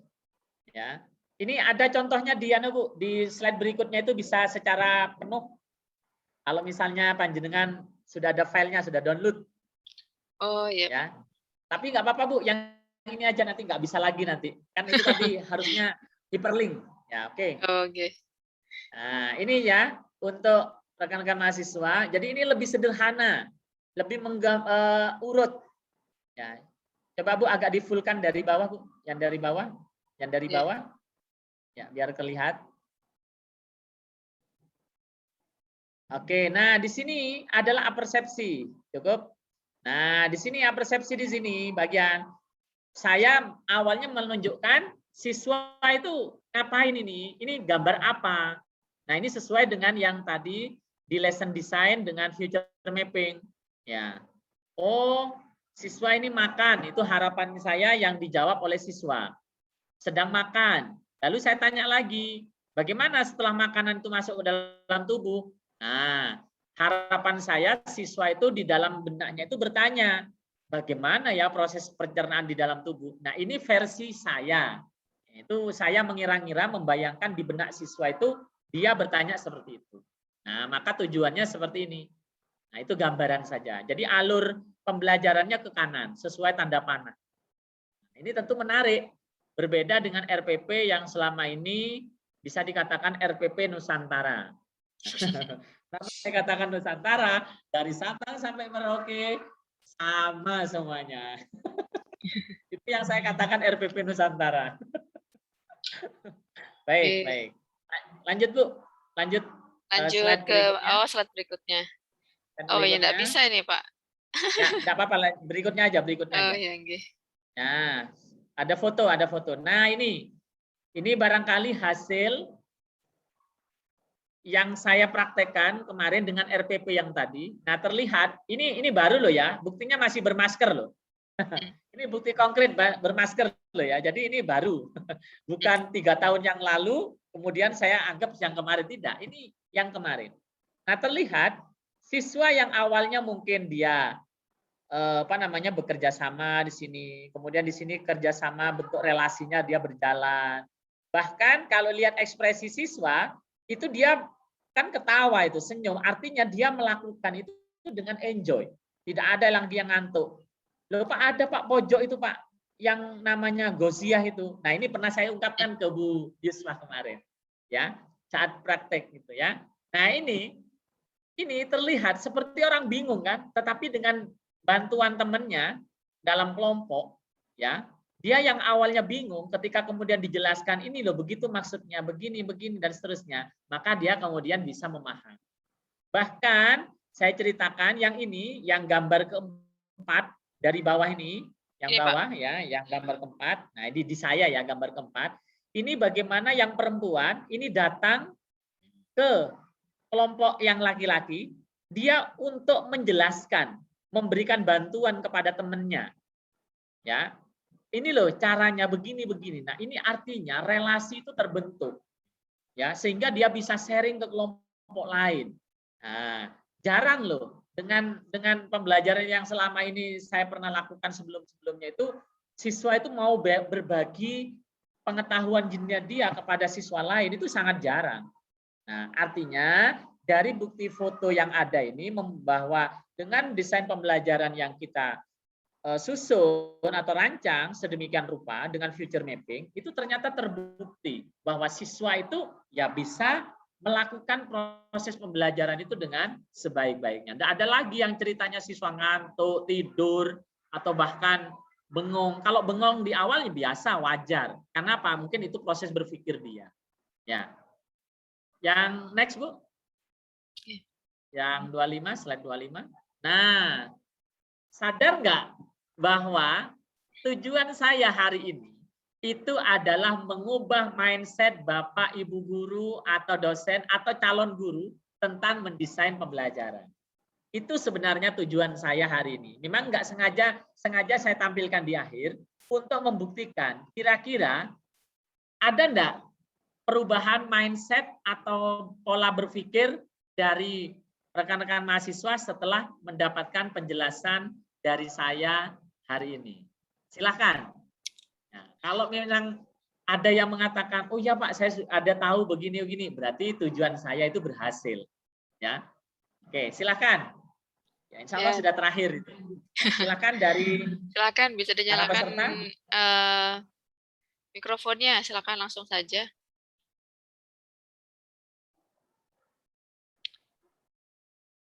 Ayo teman-teman. Masih terkesima ya? Masih bingung, mencerna. Ya mungkin tadi yang dituliskan di Google Form-nya bisa ditanyakan langsung, tidak apa-apa. Silakan. Silakan. Saya mohon izin izin minum dulu ya, soalnya Ya monggo Pak. Mohon waktu. maaf Pak, minumnya disediakan sendiri ya Pak ya. Iya. Betul. Di dalam LS ya, makanan ya disediakan sendiri. Ya, Nggih. mereka sedia sendiri. Enggak, Pak. Oke. Ini karena kita jarak jauh semuanya makan minum silakan, tapi sambil diskusi ya, silakan. Ada? Ayo. Tidak usah malu-malu. Masa malu. Ayo, terutama yang mau Mau skripsi nih. skripsi ini barangkali dengan dapat apa pembelajaran hari ini mungkin termotivasi. Oh ya, nanti saya akan ajukan judul tentang lesson study. Wah, ini harus didorong ini, ya. Silakan. Malu ini ya. Ayo dong, nggak usah malu. Di anu aja, di raise hand apa dinyalakan mikrofonnya. Ada? Ayo silakan. Ada lah, masa nggak ada. Ini kayaknya ada yang pernah PLP di tempat saya ini. Saya kenal nama-namanya ini. Ayo. Oh iya, masih ada ya. Ayo. Ada sebenarnya di ini Pak, di Google Form ya tadi. Oh gitu. Nggih, karena di Google Form-nya saya minta pertanyaan sih. Ini ada Felicitas Tamuina ya. Silakan. Kalau Saya ada pertanyaan. Ini ada Mbak Yupita, ini Mbak Yupita, kemudian Mbak Anje ini kan kemarin PLP di tempat saya ini. Oh iya, kebetulan saya PLP-nya di yang MTS jadi ya, gurunya. Oke, tadi sudah ya yang mengantuk-mengantuk. Oke, terus ini Pak, upaya apa yang dilakukan untuk mengasah kemampuan berpikir kritis terhadap siswa? Ini dari siapa ini tadi? Tuh, kemudian bagaimana, berapa nih Pak ya? 3 mungkin Pak ya, pertanyaannya ya? Ya. Ya, yang pertama tadi bagaimana cara mengasah kemampuan berpikir kritis siswa. Yang kedua, bagaimana implementasi kuliah online atau mungkin belajar online ya, yang efektif dan menyenangkan. Lah ini mungkin masih ada sekolah yang online begitu ya. Sepertinya masih sih ya, masih blended ya. Terus yang ketiga, sebagai calon guru, strategi pembelajaran yang bagaimana yang perlu dipersiapkan untuk menghidupkan atau mengaktifkan suasana belajar dalam kelas. Wah, pertanyaannya bagus-bagus nih Pak. Ya. Kalau namanya nih saya acak aja sih ya. Mungkin kayaknya dari Eliana Kakak, Natalia Capa, sama Febri Rahmatsari ya. Apa bukan ya? Soalnya saya lihatnya sekilas. Ya, kalau yang merasa, silakan Pak, monggo. Ya, baik. Terima kasih Bu atas pertanyaannya. Yang pertama, upaya apa untuk mengasah berpikir kritis siswa? Oke. Nah, sebenarnya begini, terkait dengan berpikir kritis itu kan ketika kita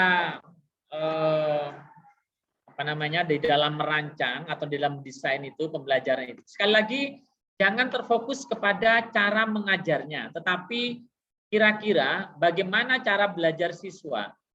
Kalau sebagai guru yang mungkin sudah lama atau mungkin calon guru ketika nanti akan PLP, biasanya itu kan ada yang namanya survei dulu. Apa istilahnya di awal itu adalah analisis kebutuhan. Nah, mungkin wawancara dulu atau mungkin mengamati dulu. Nah, bagaimana proses belajar ketika guru itu mengajar ya, kemudian dia ikut, kemudian dia mengamati cara belajar siswa. Nah, dari situ dia akan paham ini bagaimana selama ini siswa dalam proses belajarnya. Oh, kalau misalnya daya kritisnya sudah meningkat, ya maka mungkin perlu bisa dikatakan divariasi, diberikan masalah yang lain. Tapi kalau cenderung pasif, nah maka dari situ pasti akan punya gambaran. Oh, kalau begitu kita berikan masalah, berikan semacam problem kepada siswa. Mungkin problem yang ada di sekitar kehidupan siswa dalam sehari-harinya. Ya, tentu terkait dengan materi, misalnya tentang pencernaan tadi. Nah, bagaimana siswa itu agar daya kritisnya, mungkin di sekitarnya banyak yang terkena penyakit diare. Nah, maka dia akan berpikir bahwa kenapa ya kok bisa banyak yang kena diare? Apakah karena sanitasi airnya yang kurang, ya, atau kebersihan higienitasnya, atau mungkin karena pola hidupnya dan sebagainya. Nah, ini bisa ditemukan kalau kemudian guru itu berpikir bahwa problem apa yang sering alami oleh siswa dalam kesehariannya itu. Lalu kemudian itu diberikan. Nah, dengan pengalaman yang didapat oleh siswa yang berkaitan dengan kehidupan sehari-harinya, itu pasti dia akan berpikir, oh iya ya, bagaimana cara pemecahan masalahnya. Nah, bisa jadi nanti dia akan berpikir secara kritis, ya, mungkin dia akan bertanya, dia akan memberikan pernyataan, dia akan menyanggah dan sebagainya, ya. Itu bisa mengasah daya kritisnya, atau juga bisa dengan mengasah kreativitasnya juga sekaligus ketika diberikan masalah, ya, diberikan masalah. Nah, maka kalau begitu kita harus merancang pembelajaran yang berbasis masalah. Ya, tentu sekali lagi ketika saya menjawab seperti ini bukan berarti sejak awal kita harus berpikir bagaimana ya cara ini pakai model apa ya saya ya. Kenapa? Karena model pembelajaran itu adalah cara saja untuk mencapai tujuan. Yang harus dipikirkan oleh calon guru atau oleh guru sekalipun itu adalah tujuan apa yang ingin dicapai oleh guru pada pembelajaran itu. Ya, sebagaimana yang saya sampaikan tadi, saya di sini tujuan saya hari ini adalah merubah mindset Anda para peserta kuliah tamu ini. Nah, makanya kemudian saya berikan beberapa penjelasan kemudian tentang paradigma yang selama ini harusnya seperti ini. Nah, harapannya itu ada perubahan paradigma. Gitu kira-kira. Kemudian yang kedua, bagaimana implementasi belajar secara online. Ya, memang secara online itu ada plus minusnya ya. Ada plus minusnya. Yang plusnya itu ya tetap berjalan, kemudian bisa ketemu siswa secara virtual, ya, bisa real time dengan menggunakan Google Meet atau menggunakan Zoom seperti ini.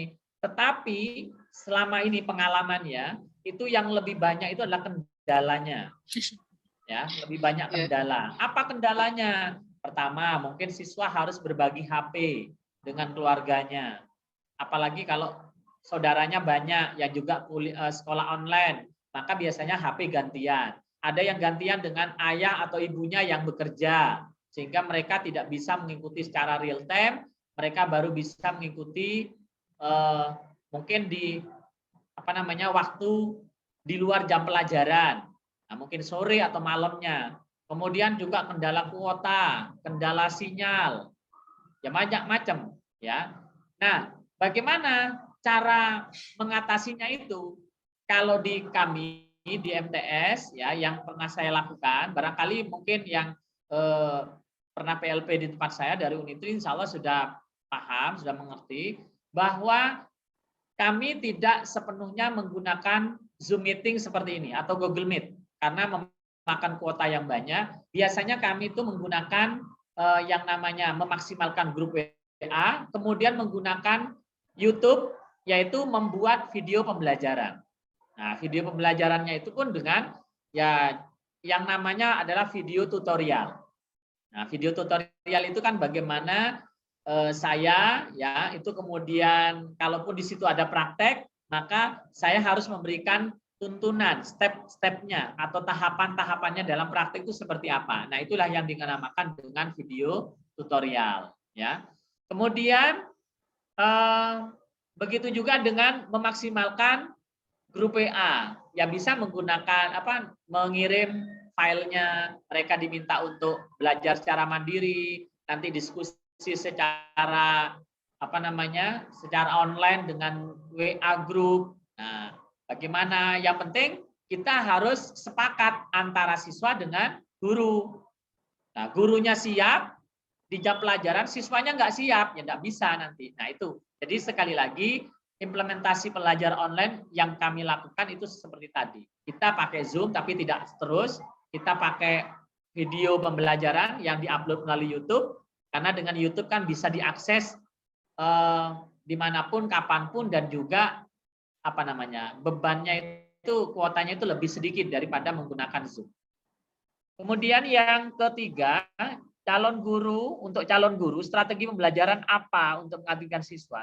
Sekali lagi saya tidak kemudian memfokuskan kepada strategi pembelajaran apa, tetapi calon guru harus memahami, harus mengerti karakter siswa. Yang pertama, yang kedua karakter dari materi, ya materi pembelajaran yang akan disampaikan. Nah, dari dua hal itu harapannya guru mampu merancang proses pembelajaran dengan baik dengan bantuan chapter design tadi, dengan future mapping tadi. Nah, dengan seperti itu, strategi pembelajaran ataupun model pembelajaran yang akan dipilih itu secara otomatis akan ketemu dengan sendirinya. Ya, ini kemarin sudah dibuktikan oleh teman-teman yang kemarin praktek menyusun lesson plan 2 minggu yang lalu dan dipraktekkan Selasa yang lalu. Ya, itu sudah merasakan betul. Ya, jadi tidak berpikir bagaimana model apa yang akan dilakukan, tetapi itu ngalir. Nah, ketika tahu tujuan akhirnya apa, kemudian step-stepnya begini, oh ini berarti cocoknya disebut sebagai model pembelajaran problem based learning, misalnya. Oh ini cocoknya menggunakan discovery learning. Kenapa? Kita sudah tahu kegiatan-kegiatan yang akan dilakukan oleh siswa. Tanpa kita tahu terlebih dahulu, maka kita akan kesulitan untuk menentukan model pembelajaran. Oleh karena itu, pesan saya adalah jangan terlalu fokus kepada model pembelajaran, strategi pembelajaran, tapi kita harus menguasai materi dan juga memahami karakter dari siswa di dalam kelas kita. Mungkin itu jawabannya. Baik, terima kasih Pak Masuri, sangat praktis sekali dan bukan dari teori ya. Kalau saya yang mengajarkan atau mungkin di mata kuliah strategi belajar mengajar itu modelnya apa dulu. Nah, tapi kita jangan lupa di mata kuliah dasar kita itu ada psikologi pendidikan ya. Karakteristik peserta didik itu harus kita kuasai di semester 3 ya. Nah, itu. Jadi mata kuliah kita tetap bersiklus, nggak ada yang putus ya. Begitu. Silakan teman-teman, ini ada Usto ini yang kemarin jadi guru model juga nih, Jebrianus Ungu. Mungkin bisa sharing ke teman-temannya di sini. Iya, pengalamannya seperti apa kemarin? Mungkin mau jadi guru lagi ya? Jadi guru model lagi maksudnya. Mau buka kelas lagi. Ayo dong, ini yang kuliah bukan saya dengan Pak Masuri. Teman-teman loh yang kuliah. Yang tambah pinter saya nanti ya, nggak apa-apa sih salah saya. Silakan, ayo. Ayo. Langsung Ya, menyalakan aja mikrofonnya. Memang saya sadari Bu, kalau untuk masalah seperti ini kan sebenarnya praktis ya. Praktis itu harusnya memang dipraktekkan. Ya mungkin kapan-kapan monggo kalau misalnya secara bergelombang, misalnya 15 mahasiswa dibawa ke MTS nanti nyusun bareng, atau mungkin ya misalnya kalau banyak mahasiswa yang di kampus, saya nggak apa-apa, saya ngalah nanti yang ke sana, ya nggak apa-apa, boleh seperti itu Pak. Ya, insya Allah semuanya gitu sih Pak. Teman-teman ayo dong, mungkin masih ada waktu, kita sedikit 15 menit lagi ya mungkin. Silakan.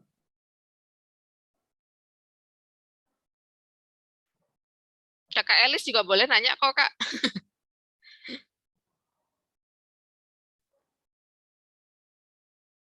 Atau ini ada dari teman-teman Nusanipa ya, silakan teman-teman Nusanipa. Tadi saya lihat juga sepertinya. Kalau dari prodi lain boleh. Wah, ini anak biologinya malu-malu ini gimana? Prodi yang lain dari jurusan apa ini? Dari prodi apa? Sepertinya matematika atau PGSD ya, nggak tahu juga ya. PGSD. Matematika mungkin ya. Wah, matematika itu sangat menarik kalau dibuat LS itu, karena yang pernah saya ikuti di luar itu rata-rata matematika. Ya, memang menarik. Ya, banyak jalan untuk menyelesaikan masalah dan itu bisa di LS-kan. Ya, kalau di lesson study ya. Jadi menarik. PGSD juga demikian, PGSD itu. Ya banyak hal. Ya IPA jangan, atau biologi ya jangan berkecil hati. Biologi itu gudangnya data. Ya, perlu banyak hal yang bisa diungkap. Nah, ini saya kemarin dapat arahan dari Prof siapa yang dari itu UPI itu ya. Saya lupa kemarin ikut webinarnya. Jadi gudangnya data biologi itu atau IPA itu ya. Cuman kita pandai memanfaatkan gitu. Mungkin katanya beliaunya begitu. Ya, kurang Pak, kurang kreatif. Nah, Karena alatnya kadang takut pecah, Pak, bukan takut terus. iya. Ya Terus. sebenarnya dalam belajar IPA itu banyak yang bisa ini. Sehingga apa? Saya kira mahasiswa biologi itu nggak akan kesulitan kok cari judul itu. Cari judul tugas akhir itu. Ya, gampang banget, cepet lah. Ayo siapa dong yang mau berbicara? Masuk. Dari tadi cuma Pak Mas Huri sama saya dengan Bu Anis sama Kak Elis. Ayo wajib loh, nanti kalau nggak ada yang ngomong nggak selesai ini. Silakan. Saya tunjuk ya, kalau gitu ya. Ayo Daniel, nih Daniel Handa, Dara Handa. Tadi sempat nyalakan mikrofon kan? Sudah menyimak ya? Daniel ini semester 1 nih, Daniel. Daniel Dawa ada semester 5. Daniel Handa, cowok-cowok aja yang dipilih. Halo?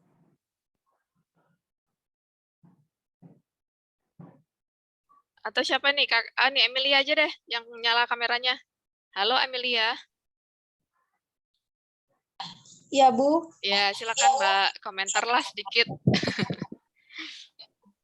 Baik, Bu. Terima kasih atas waktu dan kesempatannya. Tadi, Bu, saya sedikit mendengarkan penjelasan dari Pak.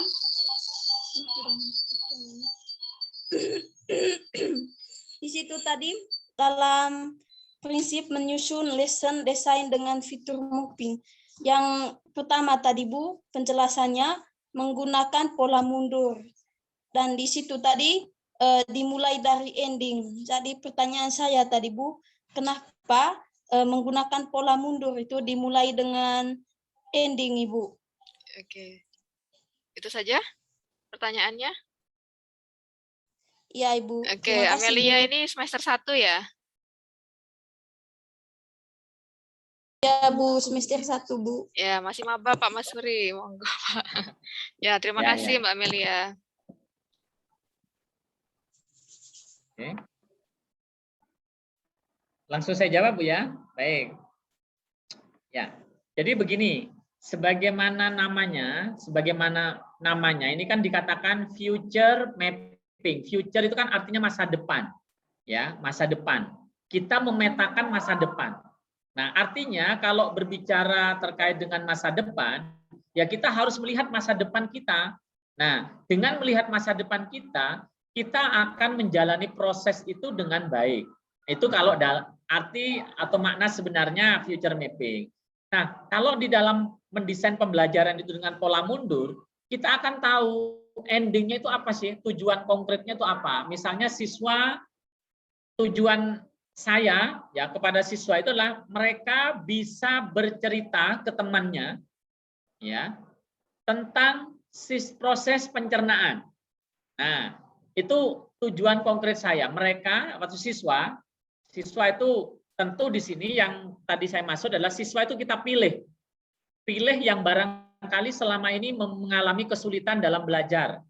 Makanya kita harus tentukan siapa sih individunya. Misalnya, mohon maaf kalau ada kesamaan nama, misalnya si Dewi. Dewi ini terus sering merenung dalam pembelajaran IPA, dia sering kemudian cuek, sering ini, maka itu yang akan saya bantu. Maka tujuan saya adalah bagaimana agar Dewi ini bisa dia sharing ke temannya atau bercerita kepada temannya bagaimana proses pencernaan itu. Itu tujuan saya. Nah, agar si Dewi ini bisa bercerita, dia kan harus punya bahan. Nah, apa yang harus saya buat agar Dewi ini bisa bercerita? Nah, pengalaman apa yang harus bisa dibuat oleh Dewi? Ya, contohnya begini, Mbak Amelia karena baru ya mungkin sudah tahu Malang. Nah, tahu Malang di mana? Oh, taunya Matos. Nah, barangkali biasanya paling gampang itu Matos. Ya. Agar Mbak Amelia itu bisa cerita tentang Matos kepada temannya di kosan, maka Mbak Amelia kan harus ke Matos dulu kan? Nah, ke Matos dulu berarti kemudian belanja dulu di Matos dan sebagainya. Maka itu dikatakan sebagai bahan untuk bercerita. Nah, kemudian mau ke Matos itu naik apa? Ya. Naik apa? Apakah naik angkot atau naik sepeda motor atau pakai Grab, mobil misalnya. Nah, itu adalah yang harus dilakukan berikutnya, mundur lagi. Kemudian agar sampai ke naik Grab atau naik ini, maka kemudian berapa uang yang harus saya keluarkan. Nah, begitu seterusnya sampai kemudian ke kegiatan awal. Nah, itulah yang kemudian dikatakan mundur, pola mundur.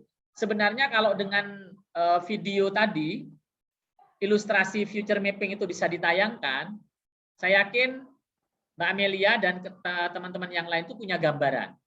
Ya, mungkin beginilah saya cerita di video tadi. Tujuan masa depan saya ingin kaya atau katakanlah ingin kaya ya, ingin kaya.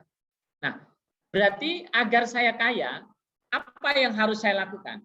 Kan kaya itu tidak mungkin nunggu kaya, nunggu. Maka saya harus kerja. Nah, mundur lagi kan? Ya, tujuan masa depan saya itu adalah kaya raya, banyak uangnya. Ini imajinasi saja. Maka apa yang harus saya lakukan? Mundur, yaitu saya harus kerja. Oke. Nah, agar saya bisa kerja, syaratnya kan sekarang itu susah ya. Kalau kerja, maaf, lulusan SMA, maka saya harus sarjana. Nah, agar saya bisa diterima dengan pekerjaan layak, bayarannya besar, sehingga saya bisa menumpuk, sehingga saya kaya raya nanti. Maka saya harus kuliah atau sarjana. Agar saya menjadi sarjana, maka saya harus kuliah, mundur lagi. Agar saya bisa kuliah, mundur lagi, apa yang harus saya lakukan? Saya harus lulus SMA. Tidak mungkin dong lulus SMP atau lulus SD saya langsung bisa kuliah. Maka saya harus lulus SMA. Agar saya bisa lulus SMA, maka saya harus lulus SMP. Agar saya lulus SMP, maka saya harus lulus SD dan seterusnya. Nah, itulah yang saya katakan jalan mundur. Ya, sehingga dengan demikian dari target itu nanti kita bisa tahu apa yang harus saya lakukan selama proses itu. Berarti saya harus kalau mulai dari awal harus lulus TK, lulus SD, lulus SMP, lulus SMA, kuliah, kemudian kuliah sampai lulus jadi sarjana. Setelah sarjana saya harus melamar kerja, ya, bukan melamar anak orang ya, melamar kerja. Saya harus dapat pekerjaan. Setelah itu saya kemudian kerja dengan tekun dan sebagainya, mengumpulkan uang sehingga nanti saya akan kaya raya.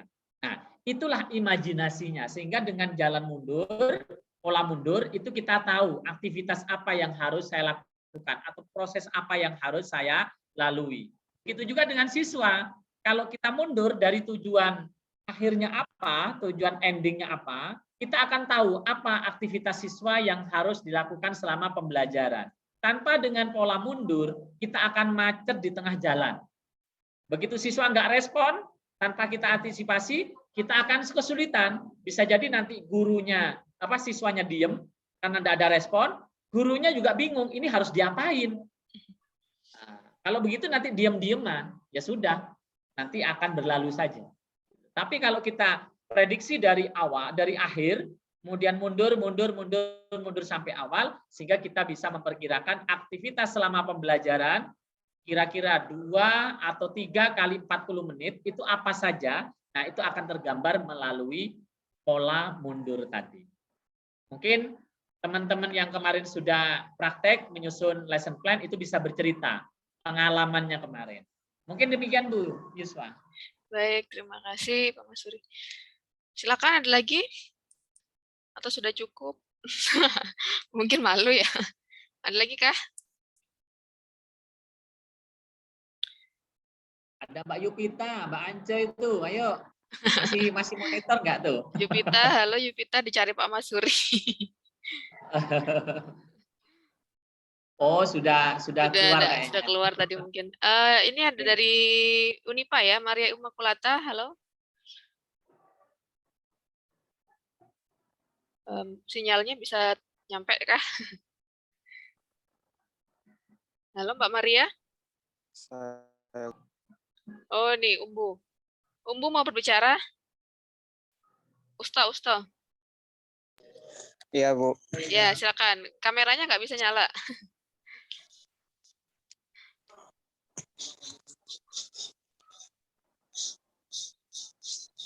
Ya, nggak apa-apa, silakan. Oh, bisa. Jadi baik, terima kasih atas waktu dan kesempatannya. Di sini mungkin saya sedikit ingin bertanya bagaimana mengenai keaktifan siswa agar siswanya agar selalu aktif dalam mapping itu, mata pelajaran mid mapping. Nah, menjadi pertanyaan saya, bagaimana caranya siswa biar selalu aktif pada kegiatan pembelajaran menggunakan metode mid mapping? Mind mapping itu ya. Kalau tadi sih mind Ya, mapping tadi itu bukan metode ya. Tadi itu dijelaskannya di sini mind mappingnya sebagai chapter design. Tapi terdesain. iya, intinya mengaktifkan gitu ya, mengaktifkan. Tadi sebenarnya sudah ada pertanyaan yang sama. Baik, terima kasih Usto. Jadi hampir sama sih pertanyaannya ya Pak Musri, mungkin bisa diulangi sedikit lagi. Baik, nggak apa-apa Bu. Kita jangan mengecilkan yang bertanya. Oh ya betul-betul. Nanti nggak ada yang berani bertanya lagi ya. Iya, Nggak tadi apa-apa, mungkin tadi sinyalnya hilang. Silakan. Oke, ya baik. Jadi begini ya, perlu saya sampaikan bahwa oke, memang kalau kita baca di internet atau baca di banyak artikel, ada memang beberapa yang melakukan riset menggunakan metode mind mapping dalam pembelajaran. Nah, mind mapping itu kan seperti membuat peta pikiran ya, atau peta konsep, nah, bukan peta konsep, peta pikiran lah ya. Nah, kalau menggunakan peta pemikiran untuk mengaktifkan siswa itu sebenarnya gampang sekali ya, yang mana pada suatu topik tertentu atau submateri tertentu yang diambil oleh guru itu kita menggunakan yang namanya dengan strategi brainstorming ya, mengeksplor jawaban siswa. Nah, tentu ini harus disertai dengan yang namanya keterampilan pedagogi. Salah satunya adalah keterampilan bertanya oleh guru. Kenapa? Karena yang namanya brainstorming atau curah pikiran itu kan diperlukan saat mind mapping. Bagaimana pendapat ini? Ada nggak dengan ini? Nah, itu kemampuan atau keterampilan bertanya itu sangat diperlukan. Nah, jadi ada syaratnya. Keterampilan bagaimana bisa bertanya kepada siswa, kemudian pertanyaan itu mengarahkan sehingga siswa itu mau menjawab dan dia itu bisa merecalling. Merecalling itu artinya mungkin dia sudah tahu sebelumnya, kemudian mengingat kembali. Oh ya, itu harusnya begini, Pak. Nah, itu kemudian dituliskan kalau menggunakan yang namanya tadi ya mind mapping sebagai model atau metode lah. Kalau saya nggak saya katakan itu nggak pas kalau dikatakan sebagai metode ya, karena namanya metode itu kan ya bagaimana sesuatu itu harus kita lakukan untuk mencapai ke arah tujuan. Tapi ya itulah mungkin tergantung pemahaman. Sekali lagi ya, mind mapping yang saya jelaskan tadi di situ adalah bagaimana kita memetakan materi. Apakah menggunakan mind mapping atau menggunakan tabel. Kalau saya, mungkin saya kemarin sudah cerita bahwa saya itu lebih suka menggunakan tabel. Karena dengan tabel itu saya bisa detail cara belajarnya siswa apa, inti pelajarannya apa di situ, kemampuan siswa yang harus dimiliki apa, kemudian cara evaluasinya bagaimana. Nah, itu bisa kita gambarkan dengan tabel. Tapi dengan mind mapping pun sebenarnya bisa. Hanya yaitu tadi perlu kebutuhan kita. Nah, cara mengaktifkan siswa ya dalam mind mapping itu ya mereka harus kita terus ya untuk ditanyakan, dieksplor jawaban mereka. Tapi ketika mereka menjawab, jangan kemudian kita itu menyalahkan. Karena biasanya kalau kita menyalahkan jawaban siswa, itu biasanya mereka akan enggan lagi untuk menjawab pada waktu berikutnya. Barangkali demikian. Ya, semoga bisa menjawab pertanyaannya ya, Usto tadi. Oke. Halo Usto. Jebranis Umbu atau dipanggil aja Usto. Lo hilang. Oke, hilang sinyalnya ya mungkin. Dari teman-teman dari Unipa, saya persilahkan mungkin untuk komentar atau mungkin apa pertanyaan, silakan. Satu aja lah. Ada ya teman dari Nusanipah? Ya, silakan kalau ada pertanyaan lagi. Ya, teman-teman Unipah, halo. Ini kita kuliahnya lintas lintas PT. Lintas perguruan tinggi. Ada? Korlin, ini bukan ya Korlin?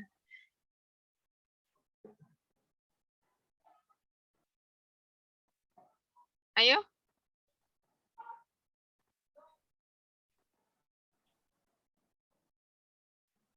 Sudahkah? Halo. Cukup mungkin Bu. Sudah mungkin cukup ya. Mau segera praktek mungkin teman-teman itu. Ya, saya tadi harapannya ada teman dari Unipah ya, enggak apa-apa wes. Ya, sudah, terima kasih. Mungkin sekian dulu ya kegiatan kuliah tamu. Saya ucapkan terima kasih yang sebesar-besarnya kepada pemateri kita Bapak Mas Huri yang telah membagikan tadi ya kita lihat yang tidak ada di pemerintah. Ya jadi yang Bapak Mas Huri kembangkan tadi tabel tadi itu ya itu merupakan peta lesson design ya RPP yang benar-benar real atau benar-benar memperlihatkan mana sih kegiatan belajar siswa ya, apa sih yang harus dikatakan oleh guru ya.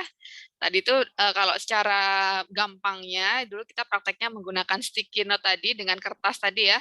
Nah, tapi kadang kalau untuk melihat secara secara jelas kadang kita sendiri lupa ini nulis apa gitu ya Pak ya.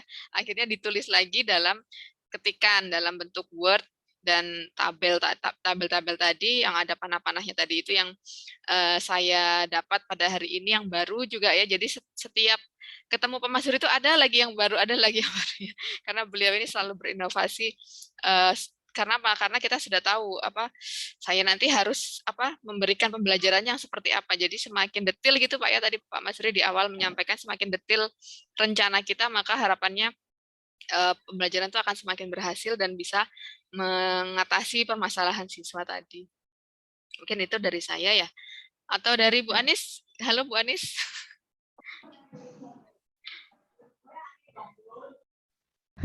Iya, silakan Bu. Iya Bu, mohon maaf tadi ada kesalahan teknis. Nggak apa-apa Bu, nggak apa-apa. Dimaklumi Mohon semuanya. maaf Pak Mas Huri ya dan Ya, adik-adik dimaafkan, Bu, mahasiswa dimaafkan. semuanya. Nggak apa-apa kok Bu, tadi kita jadi sisi tanya jawab. Iya, jadi memang konsep kita ya yang selama ini mungkin kita bingung, aduh harus pakai metode gimana, model gimana. Nah, itu seperti kata Pak Mas Hudi itu bukan suatu yang utama. Yang utama adalah kita melihat tujuannya terlebih dahulu, karakternya siswa seperti apa. Jadi siswa ini mau diarahkan kemana, mau inginnya goalnya itu kemana. Baru kita memikirkan yang namanya metode, model, dan apa yang harus dibelajarkan oleh siswa. Jadi mindset kita itu harus dibenarkan dulu ya Pak Mas Huri ya Bu Yuswa, mengenai bagaimana dalam memilih atau membelajarkan siswa di kelas seperti itu.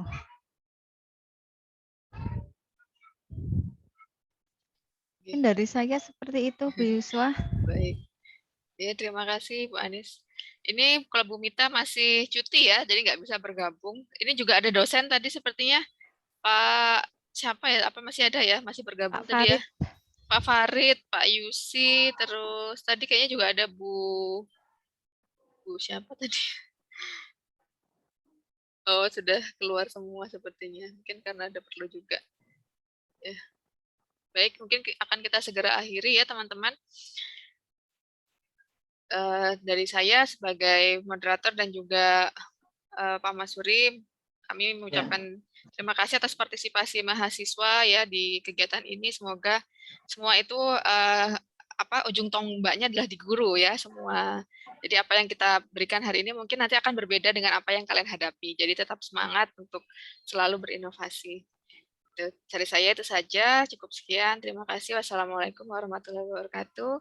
Saya kembalikan kepada kepada Mbak Elis, ayo. Atau Pak Mas Huri ada yang mau disampaikan dulu, maaf Pak. belum Ya. ditutup tadi ya. Ngapunten. Nggih, monggo. Ya. Mungkin dari saya pesannya adalah untuk rekan-rekan mahasiswa, jangan takut untuk berinovasi. Ya, sekali lagi. Karena apa? Inovasi itu kan pasti terkait dengan kreativitas.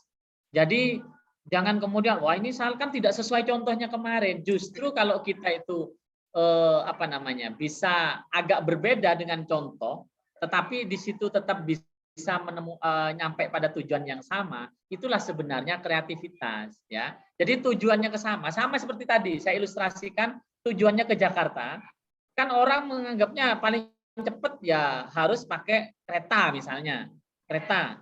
Nah, tapi ada yang berpikir loh, nggak harus pakai kereta, bisa pakai pesawat sekarang, atau mungkin bisa pakai mobil pribadi. Nah, itu namanya adalah sesuatu yang berbeda dengan yang mungkin sudah dicontohkan, tetapi mencapai tujuan yang sama, itulah sebenarnya makna dari kreativitas, ya. Jadi sekali lagi, jangan takut untuk berinovasi dan jangan takut untuk mencoba sesuatu yang baru. Karena dengan mencoba itu akan mendapatkan pengalaman, dan sekali lagi pengalaman itu didapat ketika kita mempraktekkan. Mudah-mudahan sekali lagi setelah pertemuan kuliah tamu ini tidak kemudian hanya segitu, oh begitu ya, ya sudah. Tetapi harapannya nanti bisa mempraktekkan, mendesain.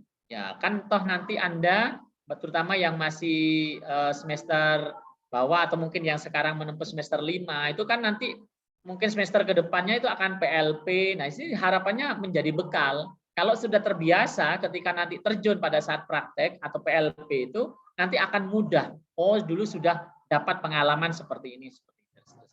Ya, sekali lagi saya mohon maaf kalau dalam penyampaian tadi ada kekurangan. Tadi di awal-awal itu kan saya sempat terlempar karena ada kesalahan jaringan di sini karena ada kegiatan yang lain Bapak Ibu guru di bawah sehingga pakai internetnya tuh barengan, ya. Jadi akhirnya terputus tadi, banyak hal yang lost gitu ya. Mudah-mudahan bermanfaat. Mungkin nanti saya akan jadikan link drive materi yang saya paparkan hari ini nanti biar saya share ke Bu Yuswa atau ke Bu Anis.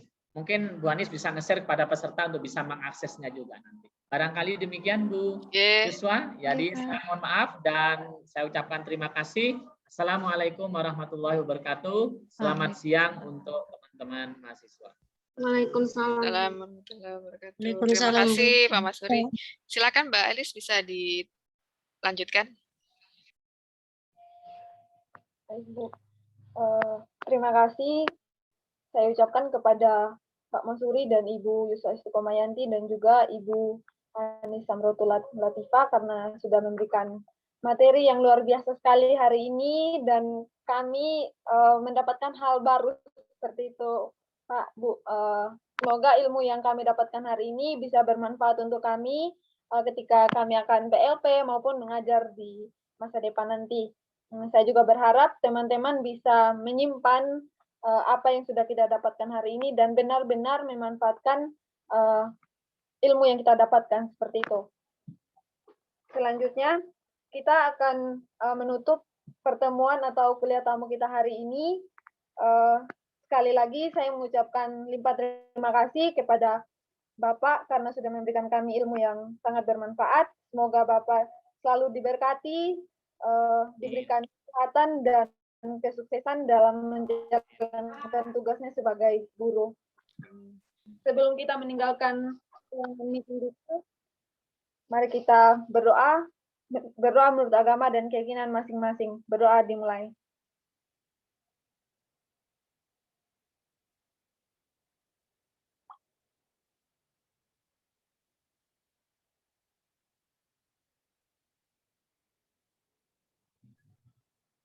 Berdoa selesai.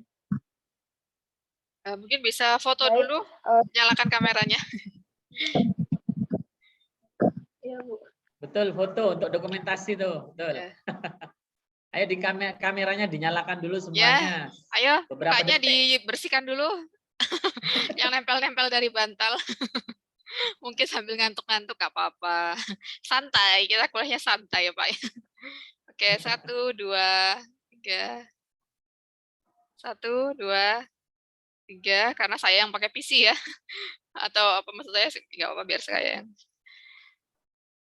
Oke, lanjut yang kedua. G 1 2 3.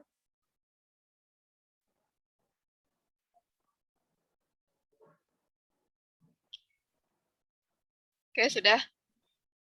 Terima kasih. Udah ya. Ya, Bu. Terima kasih, Bu. Terima kasih, Pak. Mungkin sudah boleh meninggalkan ruangan rapatnya. Terima kasih. Baik, terima sudah. kasih. Makasih Pak Masuri. Insya Allah nanti sama-sama, Ibu. teman-teman tetap ke sana. Ya Bu Oke, Anis kita sip, ke sana ditunggu. ya. Sip, ditunggu. Iya. Oke, saya pamit Bu ya. Saya lanjut kegiatan yang lain guru di Oh bawah. begitu nggih, mohon maaf Pak kalau Oke, sampai jam oke. 11 lewat. Terima kasih Ya. Pak Masuri. Baik, Terima kasih, Pak untuk Masuri. teman-teman semuanya ya. Saya undur diri dulu. Terima kasih, Pak. Selamat siang. Terima kasih, Pak. Ya, sama-sama.